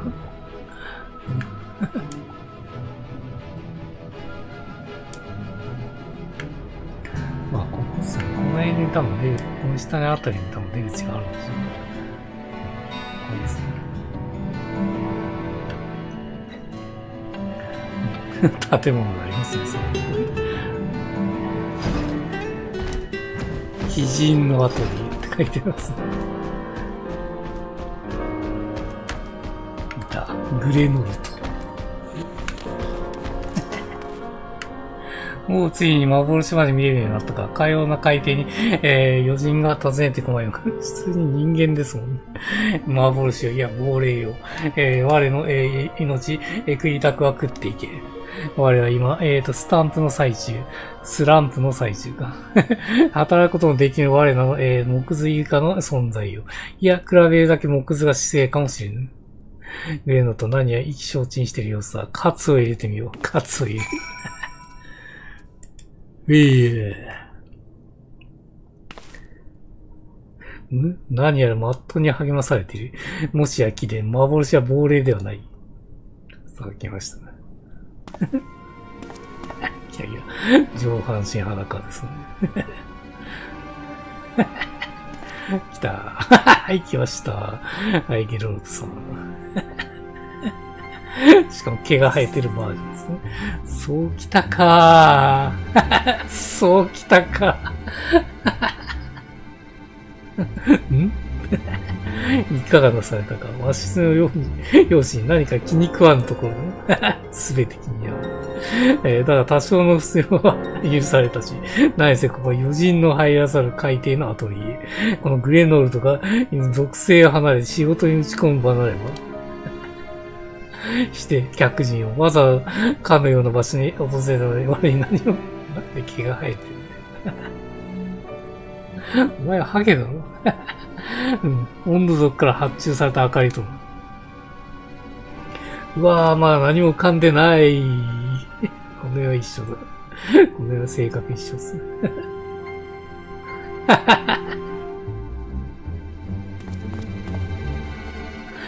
我はもうクズ。いや、ただのクズ。クズ以下のクズ。一旦の職人ともあろうものは、末期も守らず、成果を上げていないと仕事を舐めている。ああ、しかし、貴殿も聞いたであろう。信仰に熱い温度族にとって遺跡に明かりを灯すのどれほどの意味を持つか。なれば我は職人として最適な明かりを提供せねばならぬ。だというのに。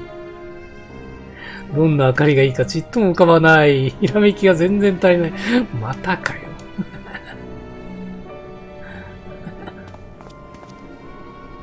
ああ、気ではないか。我にひらめきを与えるような品を持ってるのか。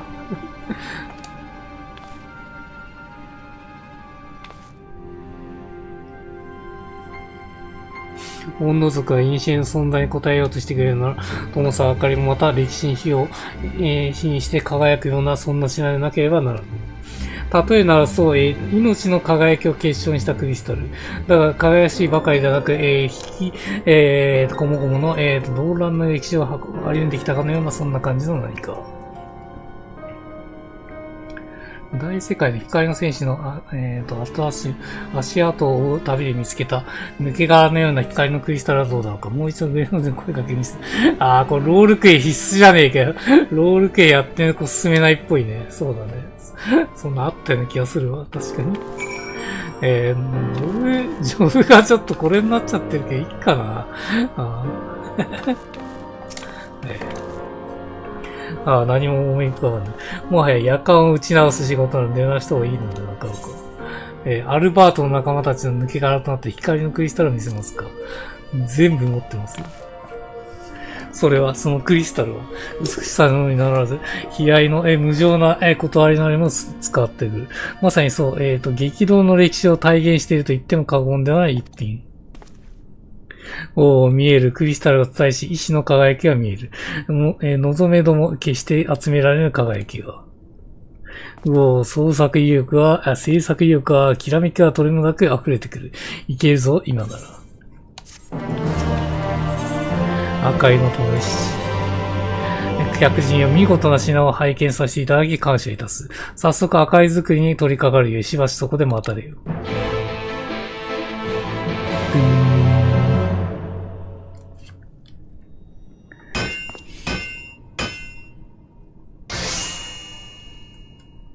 できた？早いな。もうできたんか？完成だ。いや、早いな。一瞬ですね。クリスタルから受け取った思いをこうして温度族の灯さ明かりに変えてみた。おー。すごいね。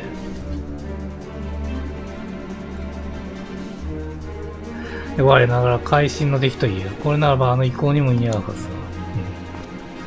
実のところ我が行きつとなったのは古の者が作ったとされる遺構の数々が、己など遥かに及ばない境地にあるからなのだ。我は物作りを極めるため、ノルグラントに残る技術も知識も貪欲に吸収してきた。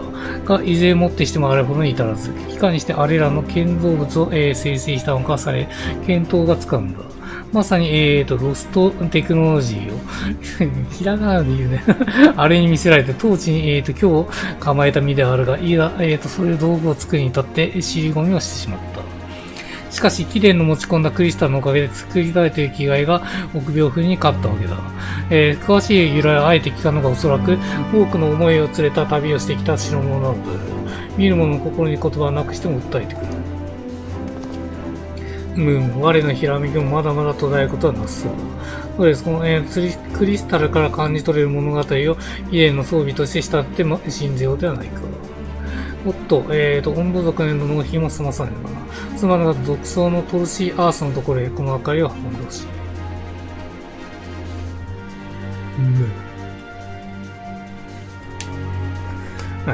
ロールクエストに応じた損品を受け取ることができますよ。気がないんですよね。そんな気がねえから、今は受け取れないんですよね。全然受け取ってないんですよね。確かに白魔導士以外受け取ってねえんだよな。どっかでやりたいんですけどね。かっこいいんですよね。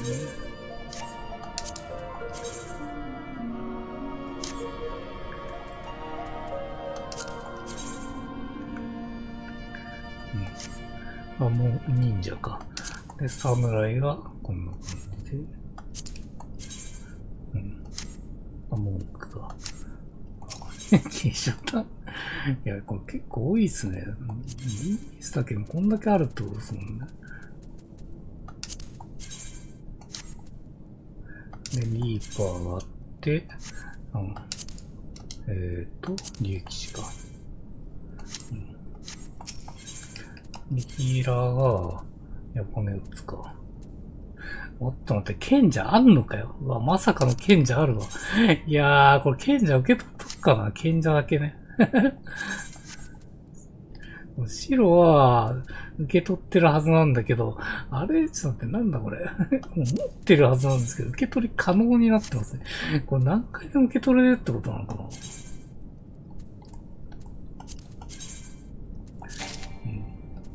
銅だけでいいっすね、とりあえず。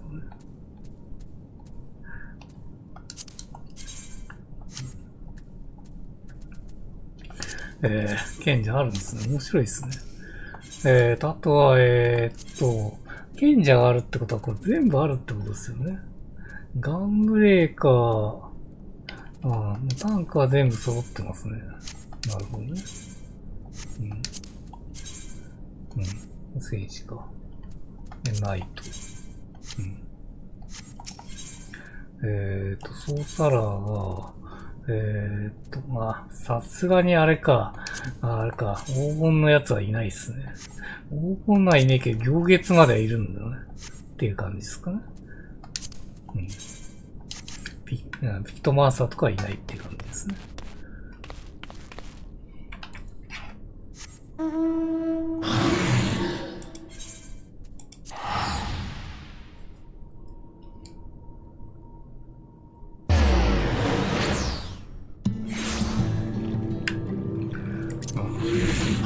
じゃあ賢者に着替えて着せますか。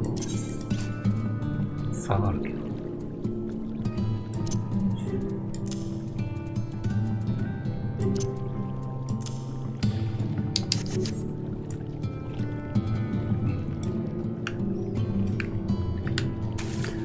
まあでもデザイン的にはやっぱ行月のやつの方がデザインがやっぱいいっすね。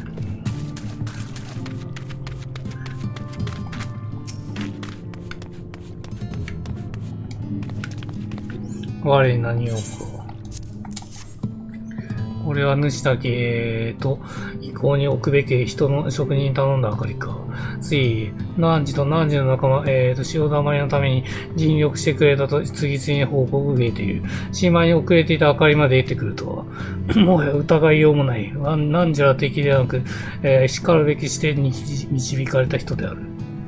なれば、我ら意向にこの明かりを捧げた後、汝らに明かりの灯しを、伝えろ。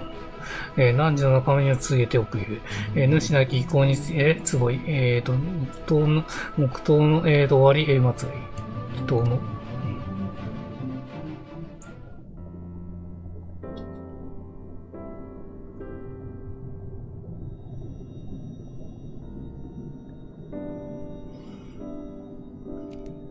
おお、温度の守護者よ。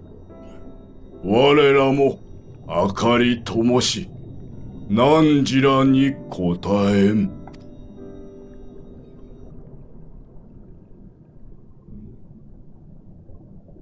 さっきの職人に見せてた抜け殻みたいなクリスタル。あれはもしかして俺たちの光のクリスタルじゃないか。バレました。ロールプレイやってきました。肝心なところを見てないと。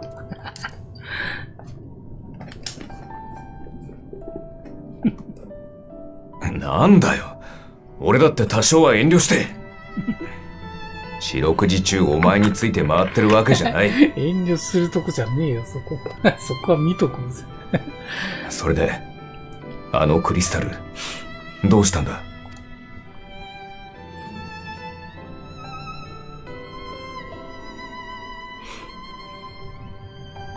そうか。あいつらの。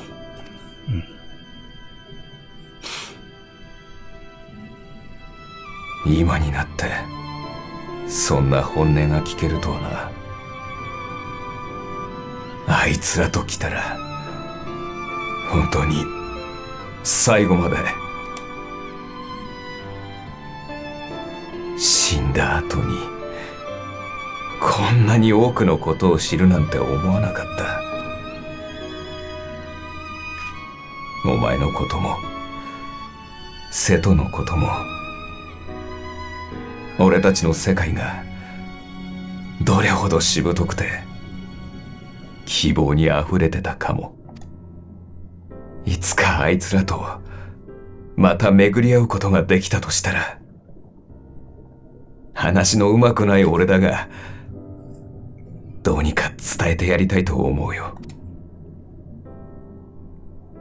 ありがとな。お前を必ず、この旅の終わりまで連れて行く。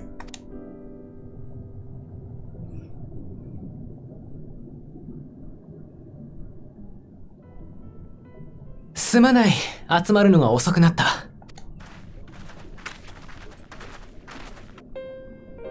無事に彼らの信頼を得られたようね。多少歯がゆい思いもしたが、まあ、そうでして働いた甲斐もあったってものだ。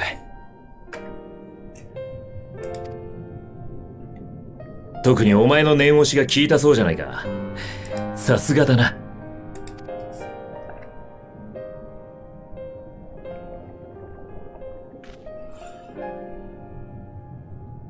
ヤシトラから聞いたよ。あの建物はアシエンの時代のものかもしれないとね。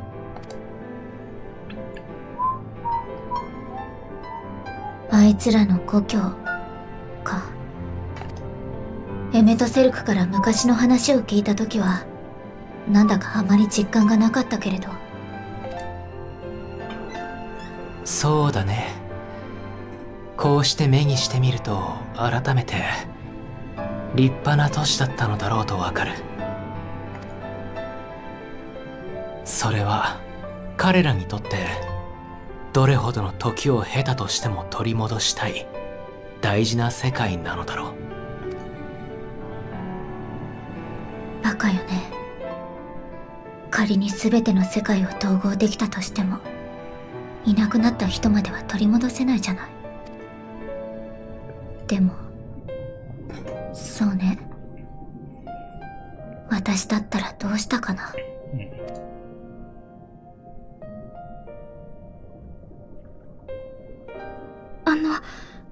お体の方は大丈夫ですか？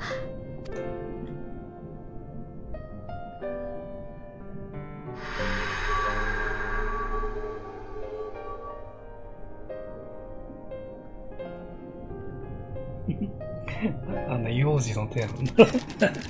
もうララフェだからしょうがないけど。あら、祈祷は終わったのかしら。古の者に我らが感謝思い伝わったはず。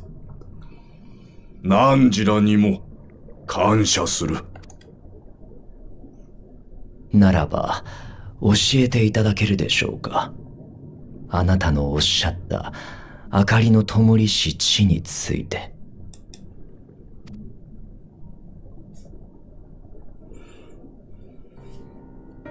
ここより西に広がる大海溝。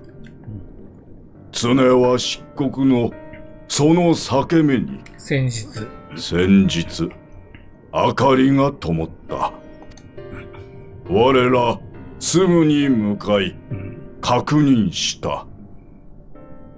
そこには大きな町あった。町がある。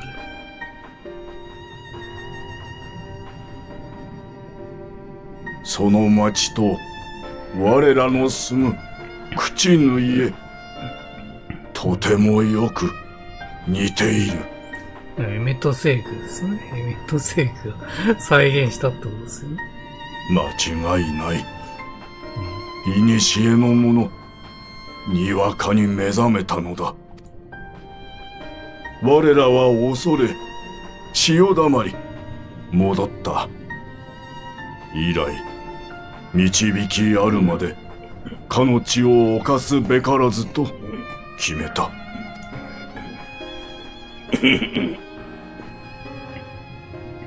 その場所には今も行くことが可能なのですか？水なき今、ひれもたぬ汝らでも到達できよう。我、汝らを導きの人と信ず。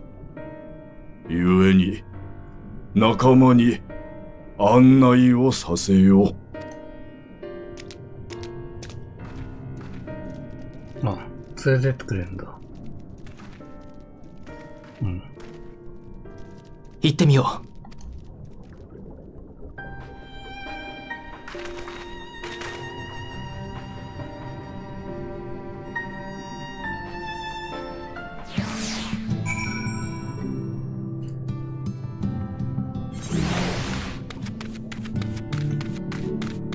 場所移動してますね。あそこはエイテライトですね。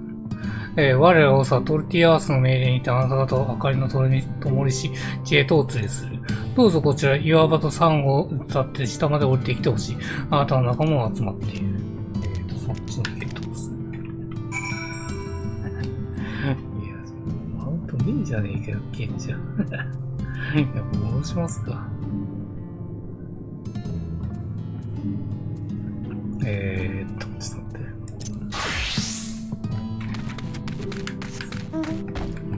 行動例とですね。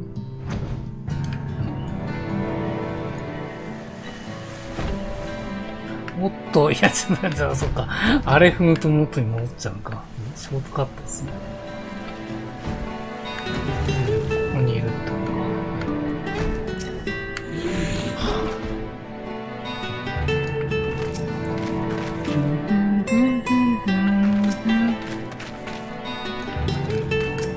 ようやく出発ですね。もう半分のところ。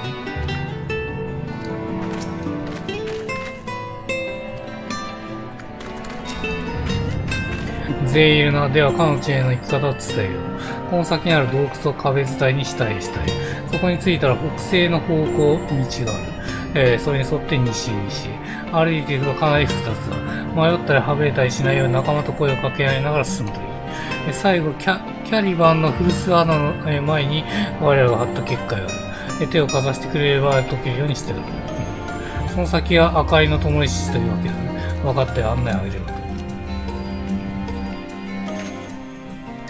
それじゃあ出発しましょう。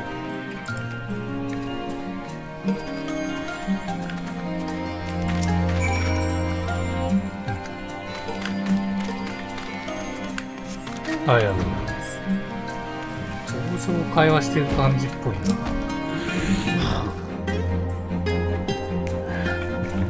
あれっすね。団体行動すればいいんだ。なんだバラバラに移動してるね。ひとまず洞窟の底に到着ですね。次はこの道を西へ進むべしと案内役は言っていました。何分複雑な、自然地形に広がっております。知事は方角に当てにするばかりでなく、眼前の、道とお互い頼りにして進んでまいりましょう。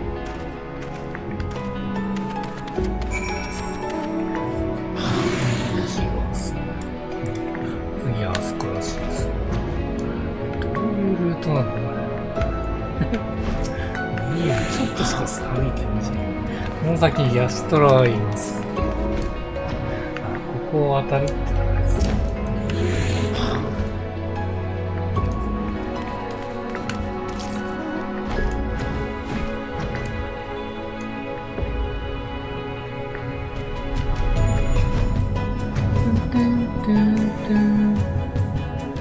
ある日のね。ああ、来たね。この先に進みなら経路が2つあるような。このまま白いサンゴの上を渡るか南側の岩場へ迂回するか。私は先行したアリゼに払って、この上を行く。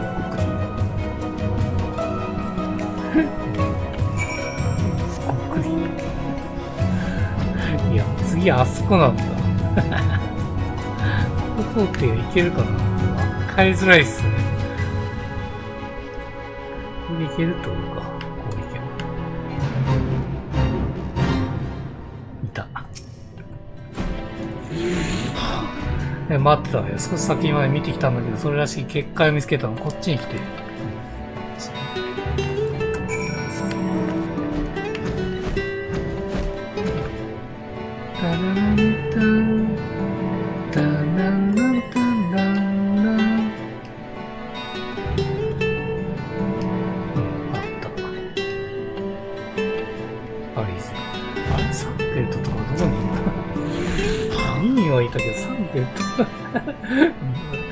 最初のところにいたのかな。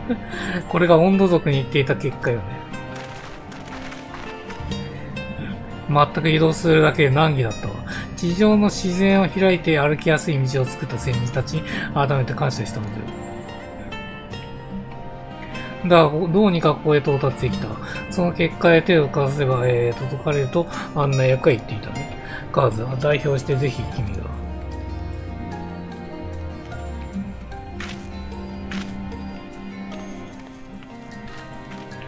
ドゥーントゥン、す。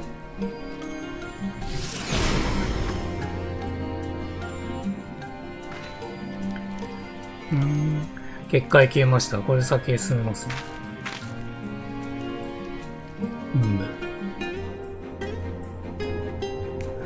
ここから先も相当な悪路になっている可能性が高い。位置を確認しながら西に向けてみんな慎重に進んでいこう。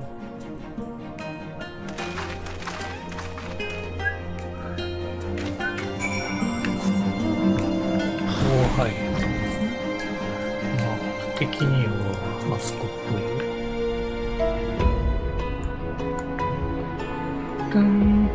サークルとに、あの二人セットして近くにいたんだ、やっぱり。二人ですよ。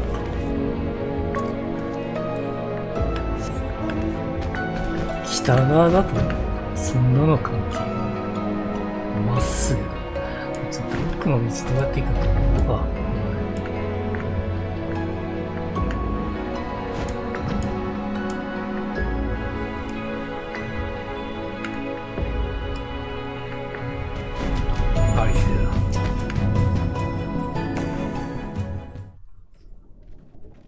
さあ、もうちょいで着きますね。もうちょいで着くと思うよ。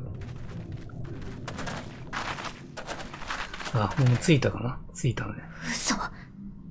何よこれ。街があるっていう感じですね。絶景ですよ。来た、絶景。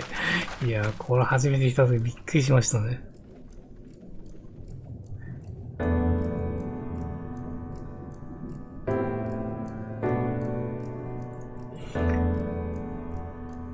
アレクサンダーのレイドの時もなんか似たような年。これがあったよね。温度族の言っていた町。なんて規模だ。規模は全然違いますからね、こっち。あ、そう、歩けますからね、普通に。そう。あなたたちにも見えているのね。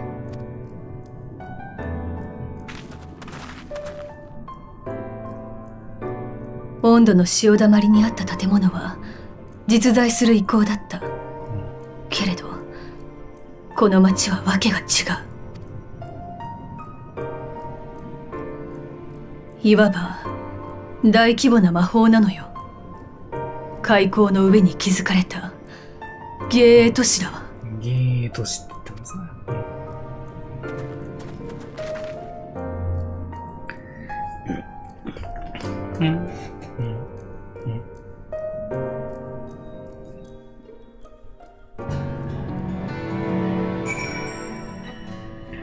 とはいえね、世界が分かたれる前は実在してたんだろうけどね。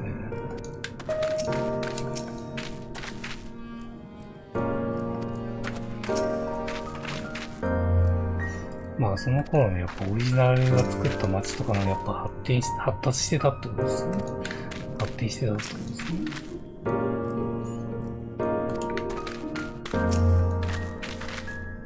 ガーズ、あの建物の形を見て、私たちが確認した温度の潮だまり周辺の遺構や壁画に書かれているものと同じ特徴だわ。あの人はエメットステルクは遺構をそのまま利用したわけじゃない。この上にアリシヒの街を、魔法で再現したんだ。全く呆れるほどの魔力だと。これがオリジナルのアシエン、すなわち古代人というわけです。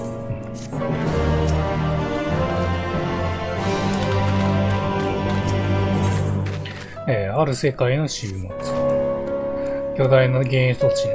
眺めてると圧倒されちゃいそうだから、とにかく近づいてみない。ほら、南東に大きな塔がある。あれなら、この岩場から、乗り込めるんじゃないかしら。遠くから見るのとね、実際近くに全然見栄えが違いますね。その辺も楽しみにしていくといいと思います。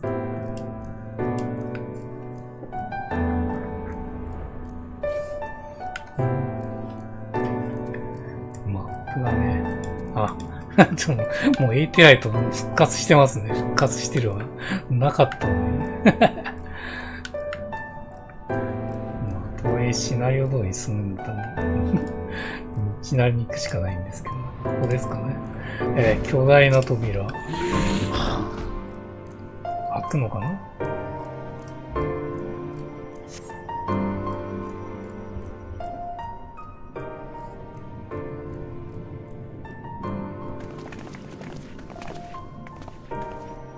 随分と大きな扉だね。見上げていると体が小さくなった気がするよ。乗ってますね。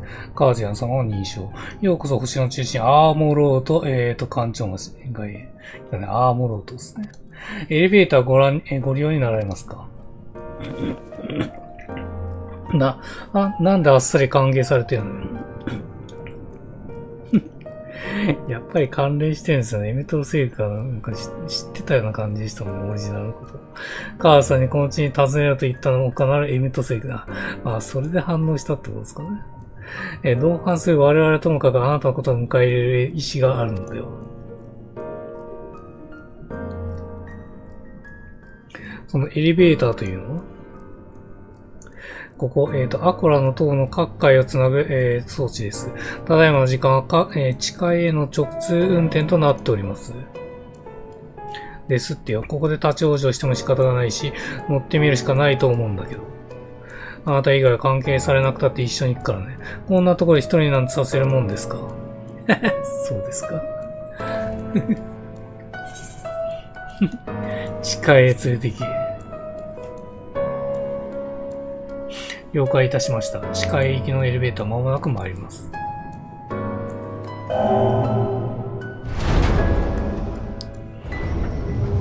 本体の見栄えがだいぶ変わりますかね。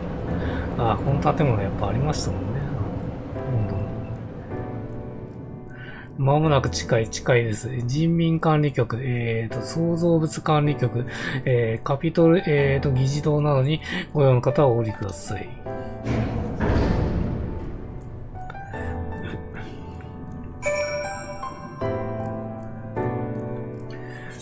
現代都市に近いけど、やっぱ扉のサイズとかがやっぱ規格外ですよね。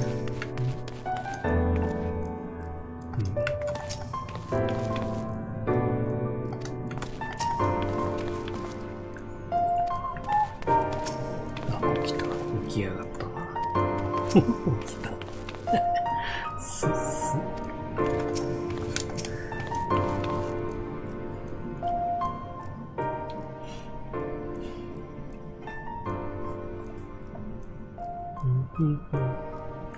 こうしてみると本当に大きい。アーモロートというのがこの街の名前なのかしら。おい、あれを見ろ。いるね、早速。人か？それにしてはかなりでかいな。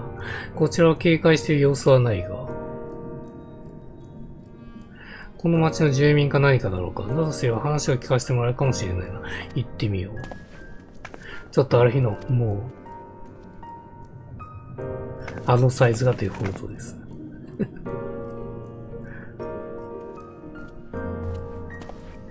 オリジナルサイズ。いや、少し尋ねてもいいかな。この場所とそれから君について。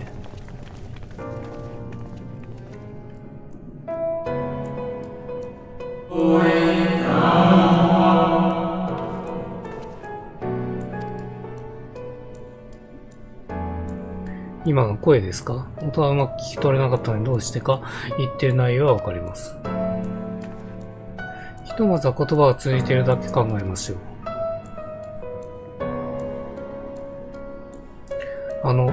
官庁街というのは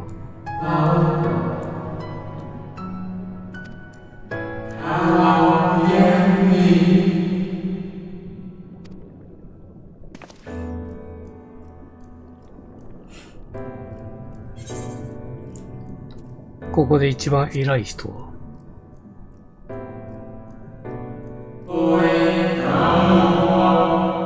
14人委員会、ちょこちょこ出てくる名前です。エメトセレクではないのね。エメトセレクは14人委員会の一員です。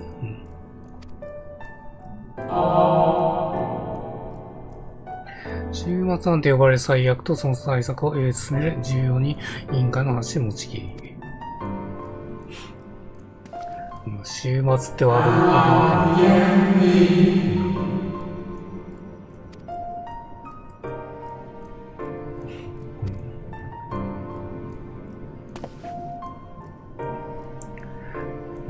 て最初の世界が終末が来たってことですね。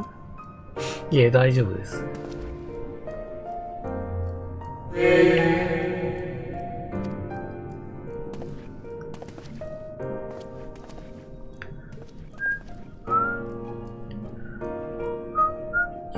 にゃんにゃんにゃん。一体何だったの？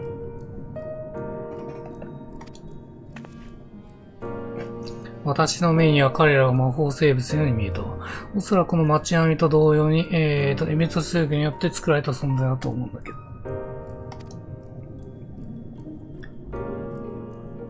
終末と呼ばれし最悪。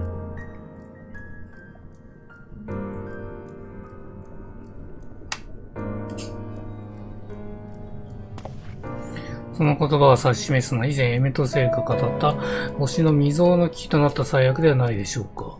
ゾディアーク、そしてハイデリンを召喚するきっかけとなったという。でもそれは大昔に終わったことですよね。で今の方は14人委員会という人たちがその対策を進めているって。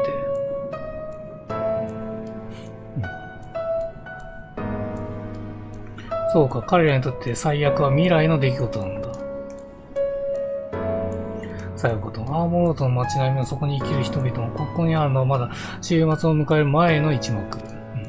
エメトセルが再現したのは古代人たちの生きていたある日なのでしょう。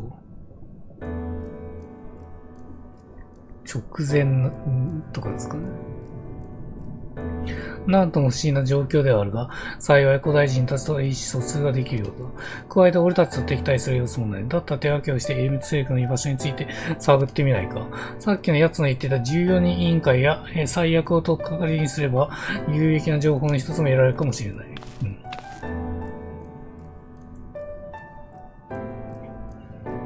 よし、決まりだ。終わったらこの広場で再集合しよう。てんてんてんてんてんてん。いや、もう武漢やってますね。このまま真っ昼間から。まあ、あれやってるだけ金策できますからね。もうしっかりやってる人も金持ってますね。この辺光ってますけど、これか。街路を行く古代。あら、あなた一人。ダメよ。こんな時に家族のそばを離れてる。今はまだ海の向こうの話だけれど、このシーンは意見が起き始めてるの。皆が終末とかって呼んでる未曾有の最悪よ。聞いた話によるとある日突然、大地が、泣き出すんですって。それを聞いたあらゆる生き物が異変をきたし、私たちですら創造魔法を暴発させてしまう。そうなったらもう手の出しようがないわ。魔法は周囲を渦巻く、恐怖や苦痛を絶え間なく具現化。隕石が降り、炎は灯り、異形の獣が、海を移され続ける。そこには元凶も因果もないわ。ただ星が病に罵ったかのように、あるいは生きるの拒んでいるかのように最悪が起き広がっている。このアーモロートだっていつ大地が泣いて、最悪が飲まれることか。だから愛する人と離れてはダメ。離れてはダメよ。創造魔法ってのはやっぱ気になりますよね。この辺強調してるってことは重要なことですね。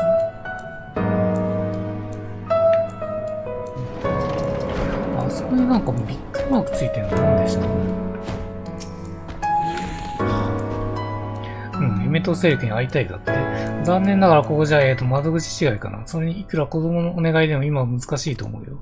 君だってこの星のあちこちで恐ろしい最悪が起こってるの知ってるだろう。彼ら14人委員会はその対策で忙しいんですが。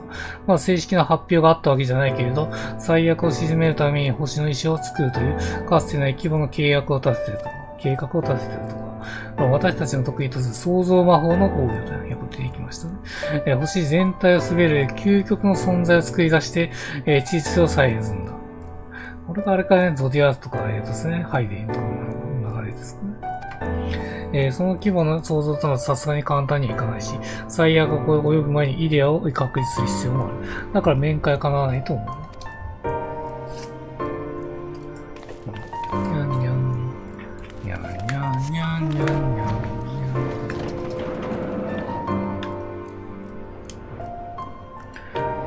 初めてお連れする方はね、じっくりこの街を探索してみるといいと思いますね。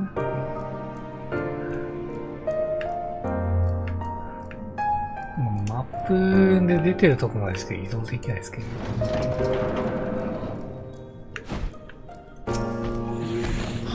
人民弁論官の古代人。おや、今日は随分と可愛らしい幼なもので、弁論しに来ているね。一体何について語り合いたいのかな。ああ、最悪と14人委員会について知りたいんだね。これだけ騒がれていれば当然そうも思うだろう。14人委員会というのは人類のまとめ役でね、この星を運営するにあたって必要な決定を行う。素晴らしい知恵と力を持った地上の守護者だ。議長となるラハブレや調停者エリブスをはじめ、アログリフ、ミトロン、エメトセレクなど14の座があって、それぞれに選ばれし賢人が就任するんだ。就任した者のことは敬意を表して、ついた座の名前で呼ぶのが伝統になっているね。しかし最近、例の最悪をめぐって、14人委員会のうちの1人が離脱するという噂が立っている。本当だとしたら異例の事態だよ。それをね、ある、最悪をめぐる判断難しいんだろうが、彼らが必ず解決に導いてくれると私は信じているよ。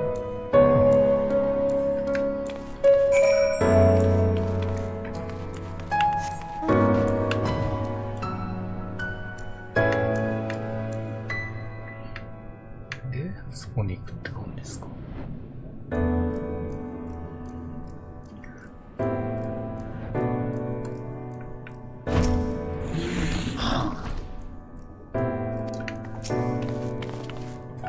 エレベーターがあったとか、びっくりマーク。なるほどね。カーズ、古代人たちと話してきて確信したよ。やはりこれは彼らが終わりを迎える前の。私にはエメトセレクがどんな思い、あるいは謀略で、アーモンドと再現した判断がつかない。ただ、彼の言っていたアシエンを知れという言葉が、この海の底に止めどなく響いている。そんな気がしてならないんだ。そのものの結末。間もなく皆も戻ってくるだろう。そしたら君の聞いてきた話も教えてほしい。皆の得た情報を集めればきっと道も見えてくるはずだ。てんてんてんてんてん。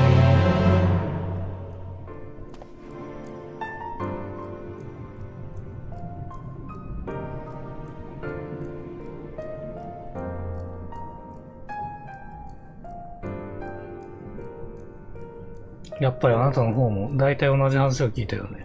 彼の操る創造魔法と海の向こうから始まっている最悪、そしてそれに対抗するエメトセルから14人委員会。実際に当時のアーモロとはそれらの話題で持ちきりだったのかもしれないね。ところでウリエンジ、あなたは創造魔法というのをどう考えていて？イデア、すなわち概念を設計図とし、万物を生み出す創生の術といったもののようですね。それはアシエンが世に伝えてきた架空の神を権限させる儀式、神おろしにも似ているかと。私もちょうどそう考えていたの。世界が分かたれる前の存在である古代人は、とてつもなく膨大な魔力を有している。創造魔法の多くに魔力がいるにしても、己のうちに、流れるものだけを賄えたのでしょうね。しかし私たちはそれを使おうとした場合そうもいかない。自身の魔力では到底足りず、外から環境エーテルやクリスタルから吸い取ってしまう。結果使うだけの周囲のエーテルを枯渇させる。破滅の術になってしまったということではないかしら。それはそれで興味深い話だと思うけど、エメツエルクの居場所には結びつきそうにもないよね。誰かあいつの足取りについての情報が聞けた？直接の居場所ではないが一つ気になる話はあった。14人委員会はいつもこの近くにあるカピトル議事堂という場所に詰めているらしい。それを聞いた私たちはその議事堂に行ってみたんです。でも許可証がなければ奥へ入らないと言われて、許可証は人民管理局で発行してもらえそうなので、そちらにも行ってみました。住民登録がないから発行できないと断られましたか？これ、ひよこへ行ったらいけますかね。そこで一旦戻ってきたんだ。カーズ、お前なら許可証を発行してもらえる可能性があるんじゃないか。ほら、エレベーターの時と同じだよ。一度人民管理局に行って申請をしてみてくれ。俺はその間にどうにもならなかった場合に備えて、議事堂に強行の地にできる見込みがないか探っておく。私も同行いたします。魔法的な見解も必要でしょう。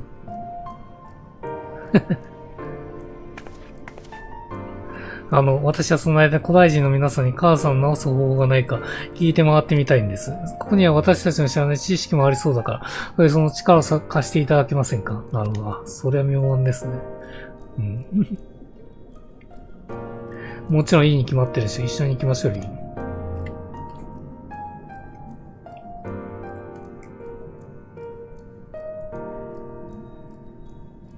では私とヤストラはさっきよりも遠くまで足を伸ばして情報収集に当たってみるよ。また後ほど。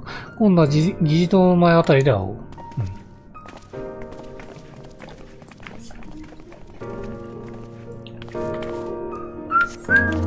あ、これ飛んだ方が早いですね。飛ぶか。広すぎて。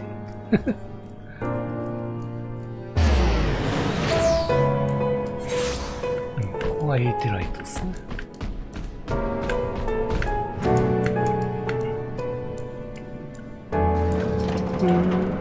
人民管理の受付。カピトル議事堂の見学をご希望ですか。ではお名前をお願いいたします。カージアン様ですね。確認いたしますので、近くで少々お待ちください。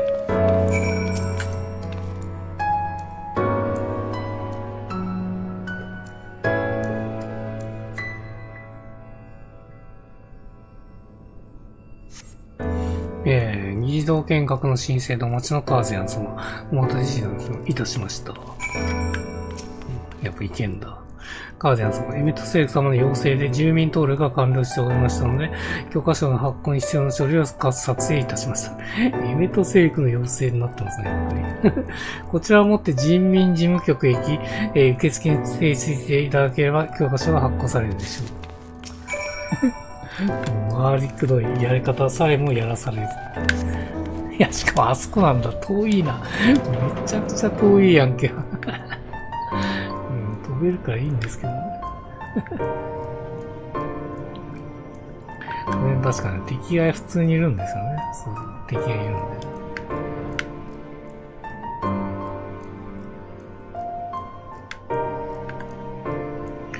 本来であれば飛行ができないんで、結構遠く感じますね、この辺の。こう行って、こう行って、こうですね。てんてんてんてんてん。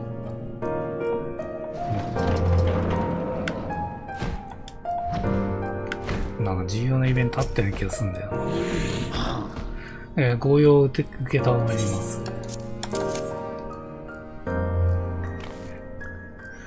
議事堂見学の許可証発行ですね。順番に手続きいたしますので、空いている席にお座りになってお待ちください。空の座席。これ登れんだ。登れるんだ。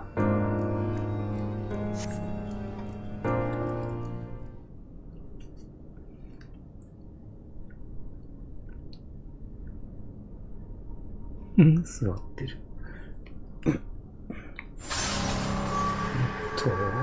また来たね。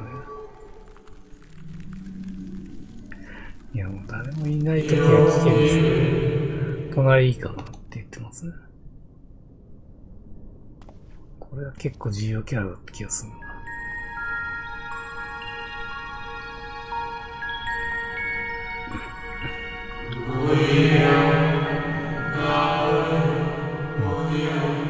セーフも知ってますね。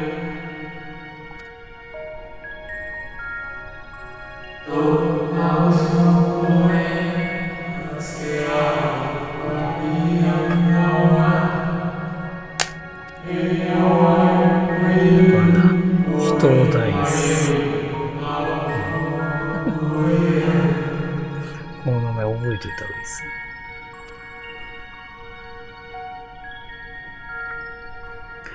絶対覚えられないですけど。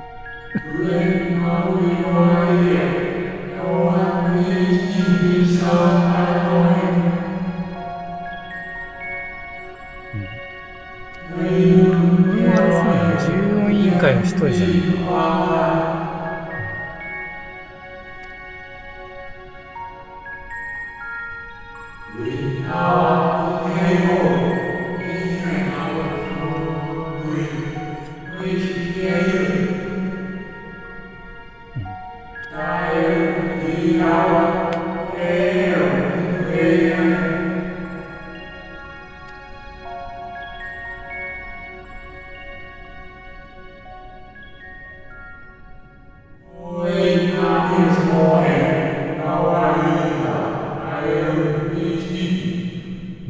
今日なんだ。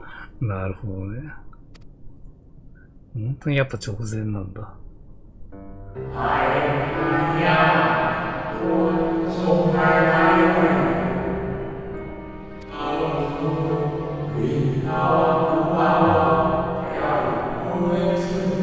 13人ってやつ的に1人いなくなってるってことですね。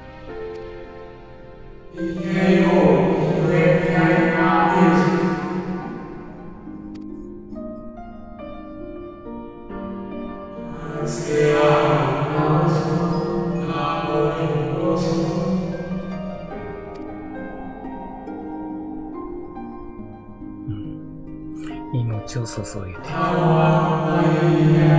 ィアックは生まれたと。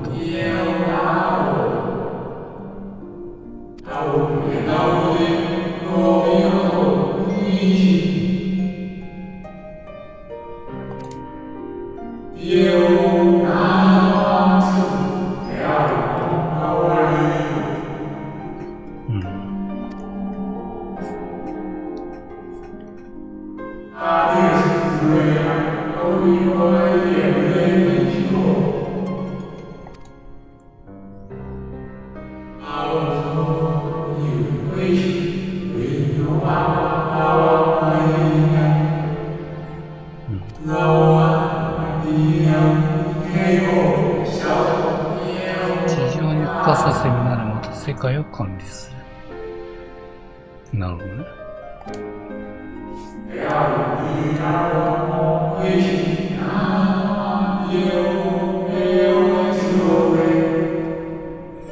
新しい世界を埋められてくれる人たちに任せるべきだと思うんだ。言うんだ。うん。これがハイレンガン主張か。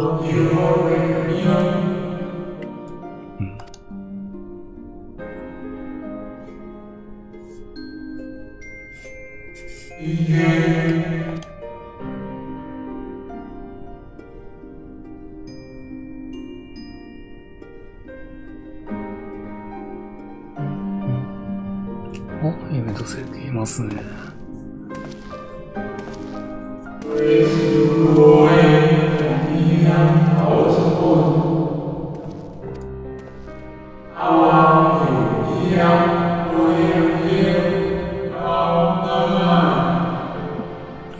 く見たらオリジナルの面々もなんか猫背ですね。一緒なんですかね。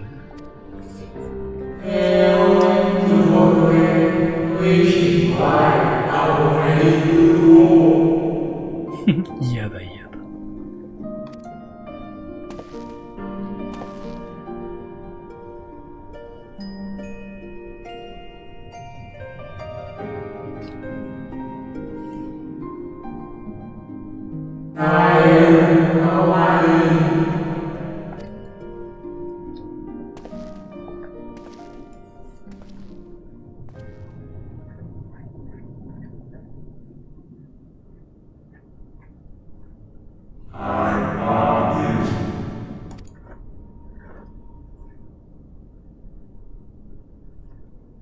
あ、本当だ。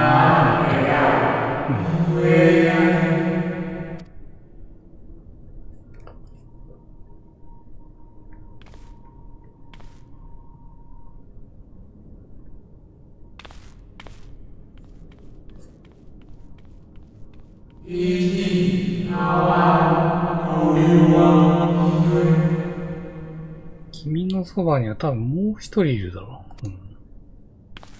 アルバートのこと言ってる。ああ、なるほどね。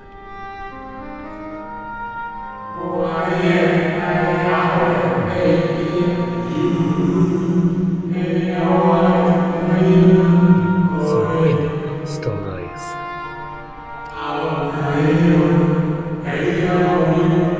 干渉できたりする。あ、そこも知ってんだから。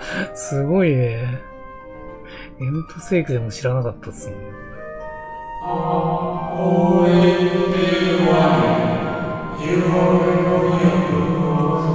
私の時代において一つだった。なるほど。ああ、なるほど。この二人が合わさってオリジナルなんだ。ああ、そういうことなんだ。なるほどね。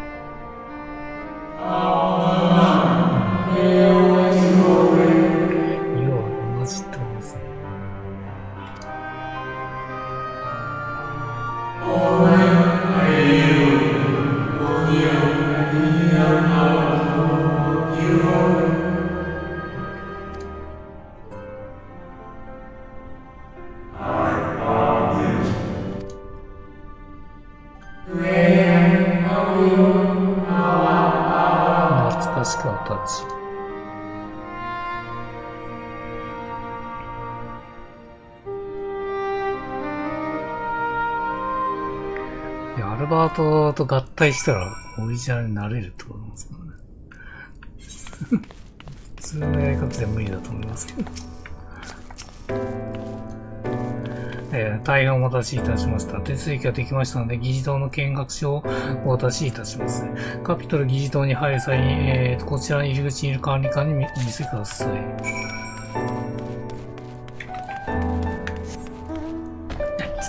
これあそこまで戻んねえといけないのか。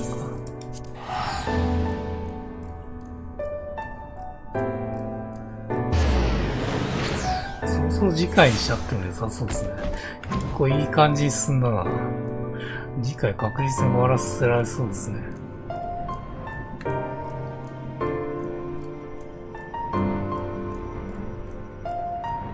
時間がかなり余ったら、もしかしたら 4.1 続けてやっちゃうかもしれないですね。だからまあ3時間以上絶対かかるんで 4.1 やったとしても、時間を見て調整かな。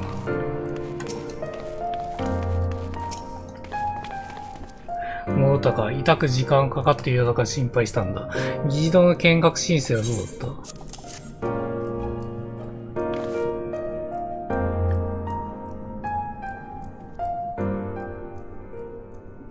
そうか、教科書を入手できたんだな。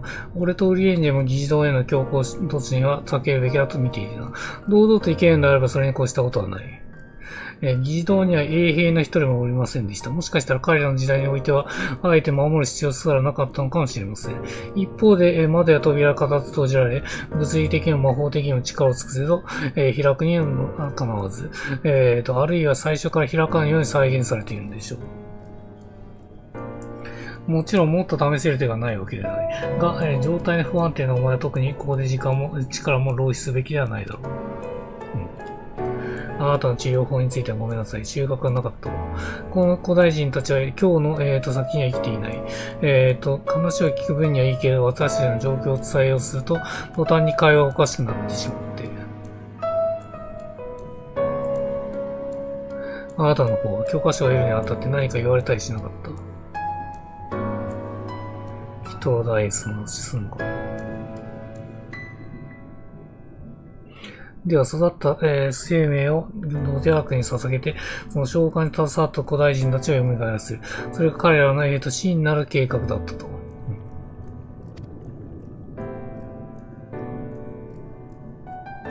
なんていうことは、MSL とアシエンが、まだそれを諦めていないのはおそらくは。そうね、彼らが世界統合を推し進めるのは、世界の元の形に返し、力を取り戻したゾディアークを、改めて星の意志に据えるためだと思ってたけど、それすら通過点に過ぎなかったんだ。考えたくもないけれど、一番可能性があるのは、統合された原初世界の命の生贄にすることではなくて。そうなんだろうね。アシエンの協力者になれば、あるいは見逃されるのかもしれないが。何せよ統合の果てにある私たちの歴史の終わりだ。そんなことは到底受け入れられない。当たり前よ。それに水晶光の力だって利用されて、たまるものですから、未来を追影させるようなことのためには絶対ね。でしょ、カーズ。だから私たちは必ずエミットセルクの元にたどり着いて、世界の明日を勝ち取るの。そしたらあなたの手で掲げてみせてよ。過去の人たちに未来の誰かに出会った全ての人に届くように。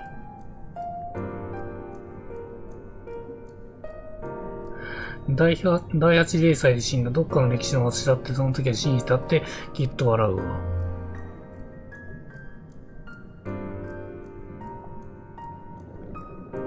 エメットセルクとは戦うしかないんでしょうか。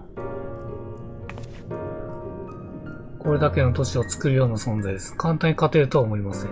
それでカーズさんが多くの力を振るうことになったら、この体を。進むかどうか決断を下すのはあなた自身の意志を。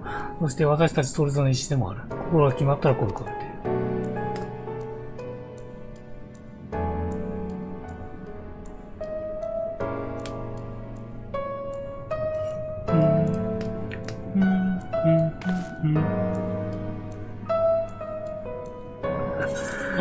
この次のクエスト行くかもしれないですね。解放までやっちゃおうか。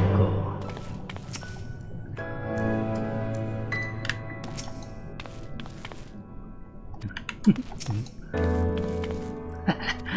葉を発さないのだ、なぜかここで。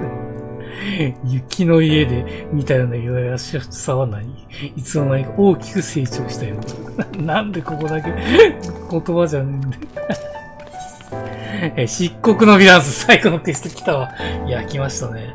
で、こっちで再会した後、モルドスークの塔の上で話をしたのを覚えてる。私の過去はあの時から変わっていないわ。もう二度と置いていかないように、置いていかないように、どんな道でも全力で走り切ってみせる。進んだ先に希望があるんだってあなたが、夜を取り戻しながら教えてくれたしね。それなら次の一歩の先にはあなたを救う方法もあるかもしれない。だから私は痛くたって怖くたって進むわ。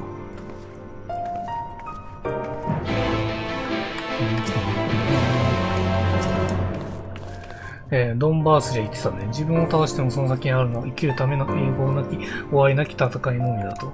彼が今の、大世界や君の状態を見たらそれを見たかと思うと嘲笑うかもしれない。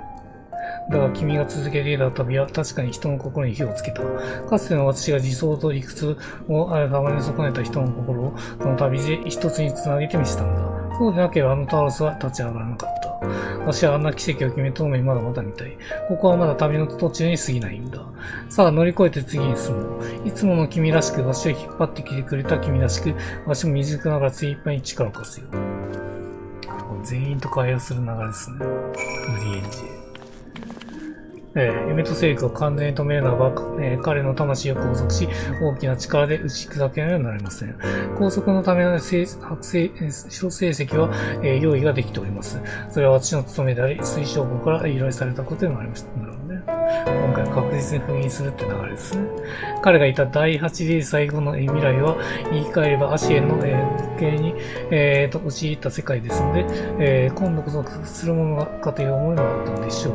つまり、エメトセリクを打ち倒すことは、かの未来のものに報いる行為となる。それでもこの先、恩義が危うくなったら思い出してください。永遠に生きてほしい。それこそが彼らの原動力だったということ。そして私がそこに加担したのも同じ思いがあったからだと。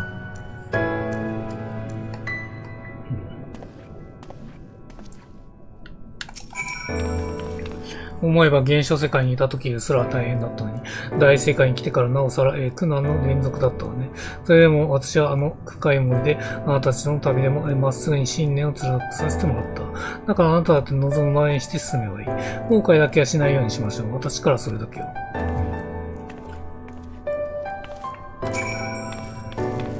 全くみんなして妙な重みをかけてくるもんだ。まだこれで終わりと決まったわけでもないだろうに。だから時にははっきり伝えておくべきこともあると、あまれねお前が教えてくれたんだったら俺も言っておこう。ありがとう、お母さん。この一件に巻き込んでくれたおかげで、俺は今度こそ彼女のために考え、選ぶことができた。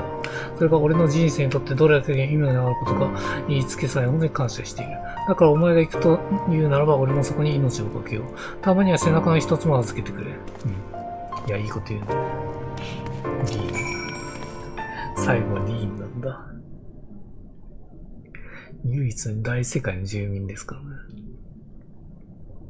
力を託してくれるとき、ミンヒラが言いました。どれほどの力を手に入れたとしても、絶望を立ち打たれ、無力にさまれるだろうと。本当にその通りです。私、グルグ火山の上で倒れたあなたの光を眺めながら、ずっと触れていたんです。間違えたらあなたが死んでしまうかもしれない。それは怖くて、とても怖くて。今だってわかりません。どうしたら母さんを救えるのか。私はあなたやサンクレとみんなに支えられて歩いてきました。ミンヒアに尊い命をもらいました。だから今度こそ支える側になりたい。救えるようになりたいのに。どうしても私は足りない。ミンヒアに行ったのに、英雄の背中を追いかけるんだってなのにこんな。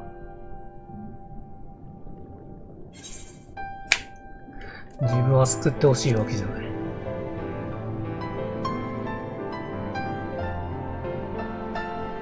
それじゃあどうして母さん進んでいけるんですか？こ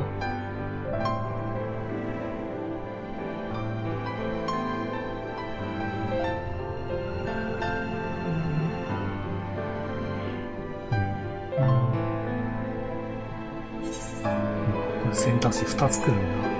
この世界のため前を向き続けた英雄がいたから。アルバート。それはいえ、それが誰を指し、何を意味するのか、自分でちゃんと歩いて探していくべきなのでしょう。私も行きます。何もできない自分を嘆いているだけじゃ、いつまでも答えにたどり着けませんから。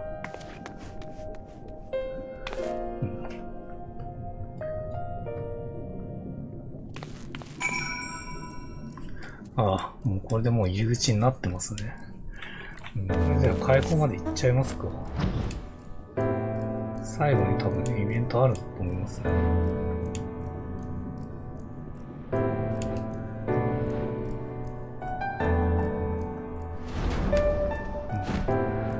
議事堂の管理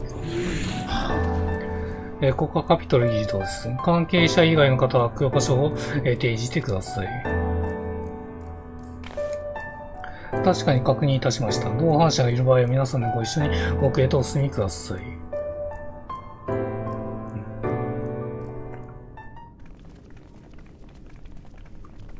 ID 前の最後のボイスかな、これは。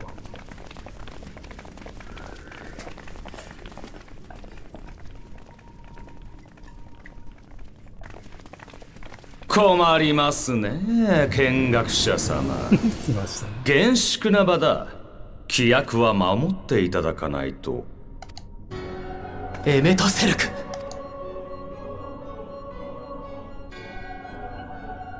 忘れたのか。私が招いたのは世界を落とす化け物になったお前だ。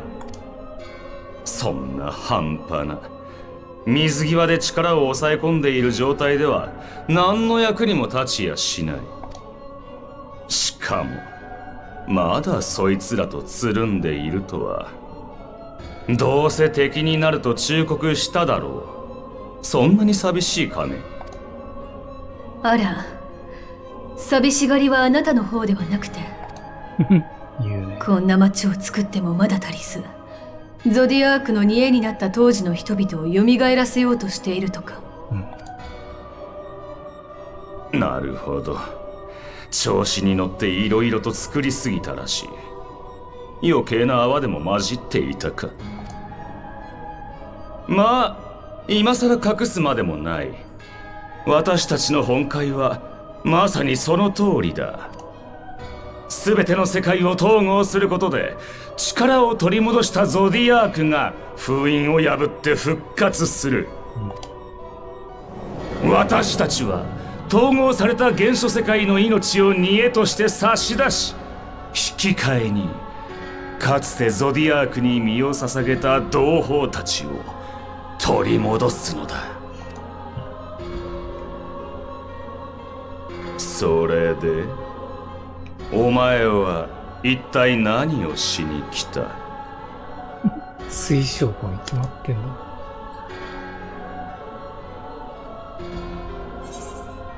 水晶湖は返してもら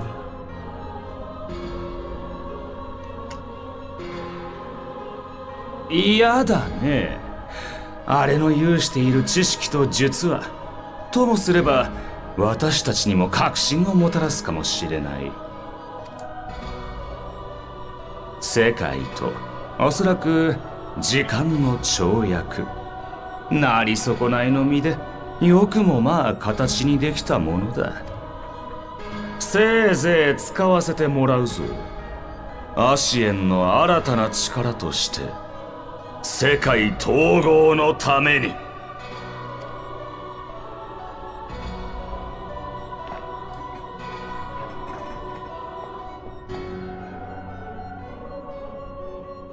ほら、その顔。やっぱりちっとも分かっていない。自分たちが踏みにじられるのは理不尽だと思うか？古代人のために犠牲にされるのは不当だと？私を見ろ。他の誰よりも長くお前たちに混じって生きてきた。共に飯を食らい、戦い、患い、老いもした。傍らで死を見送り、時には子をなしたことさえある。そうして幾度も計り、その度に反じてきたのだ。お前たちは愚かで弱く、この星を守って生きていくには足りないと。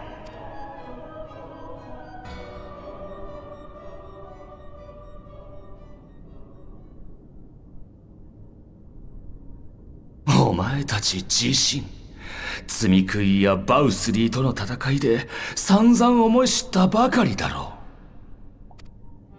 う。己の無力を、他者の傲慢を、その命の脆さと、故に生まれ続ける悲しみ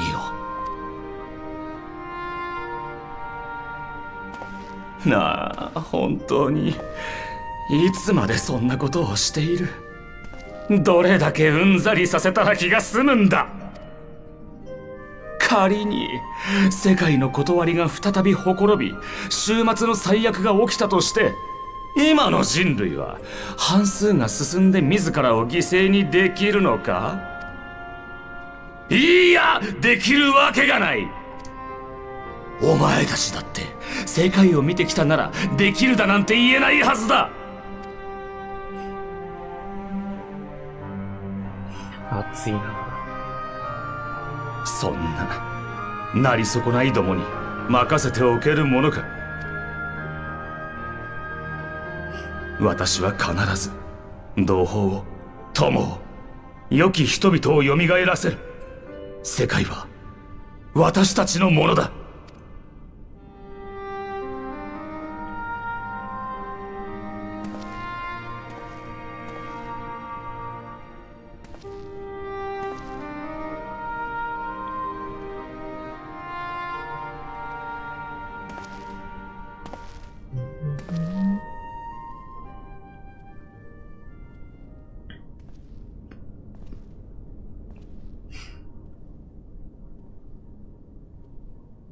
待ってくれ。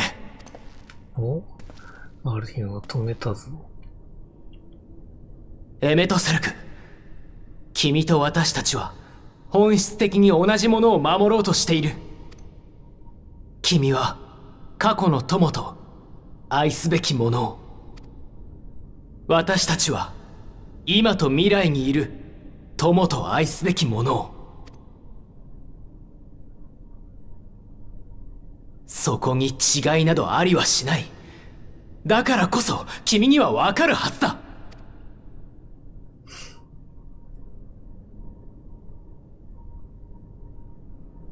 私たちは引けないし、引くつもりもない。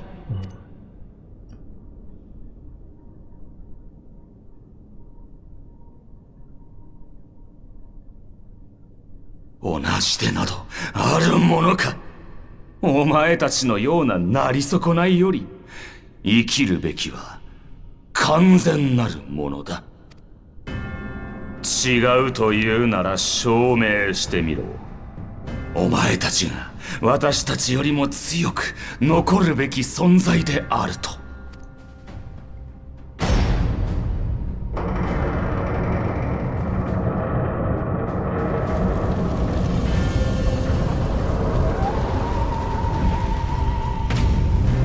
終末の最悪、私たちの時代の終わりにして我が執念の始まり。お前たちを図るため、今ひとたびの再演と行こうじゃないか。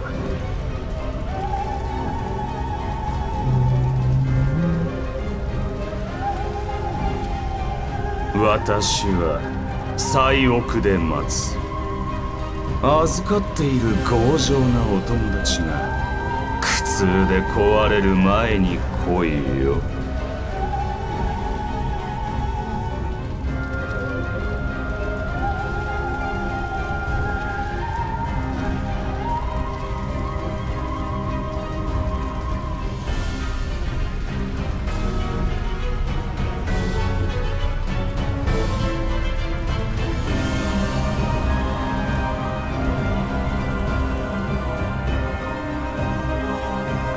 解放ですかね。来た。終末幻想。ああ、もう。はい。これじゃあ次回にします。はい。長く次回にしたいと思います。じゃあ次回最終回、になりそうかな。ですね。まあ、これと、ですね、5.1 が多分できそうな感じですね。できそうなんで、まあ、5.1 はできるとこまでやるって感じですね。3時間間ぐらいで終わる、なんだったらね、もう一気にね、終わらしちゃうって感じですね。そうするともう本当次回が最終回になる可能性がまああると思うんで、まあよろしくお願いします。まあそれ以降に関してはですね、まあ過去の配信をですね、最終リストにうまく合わせてつなげるんで、まあ、そちらの続きを見ていただけると、時間軸がね、プレイした時間軸と全然違うんであれですけどね。まあ、それはまあね、あんまり気にせず、普通に楽しんで、シナリオを楽しんでいただければ OK だと思います。というわけで、次回もよろしくお願いします。ご視聴ありがとうございました。バイバイ。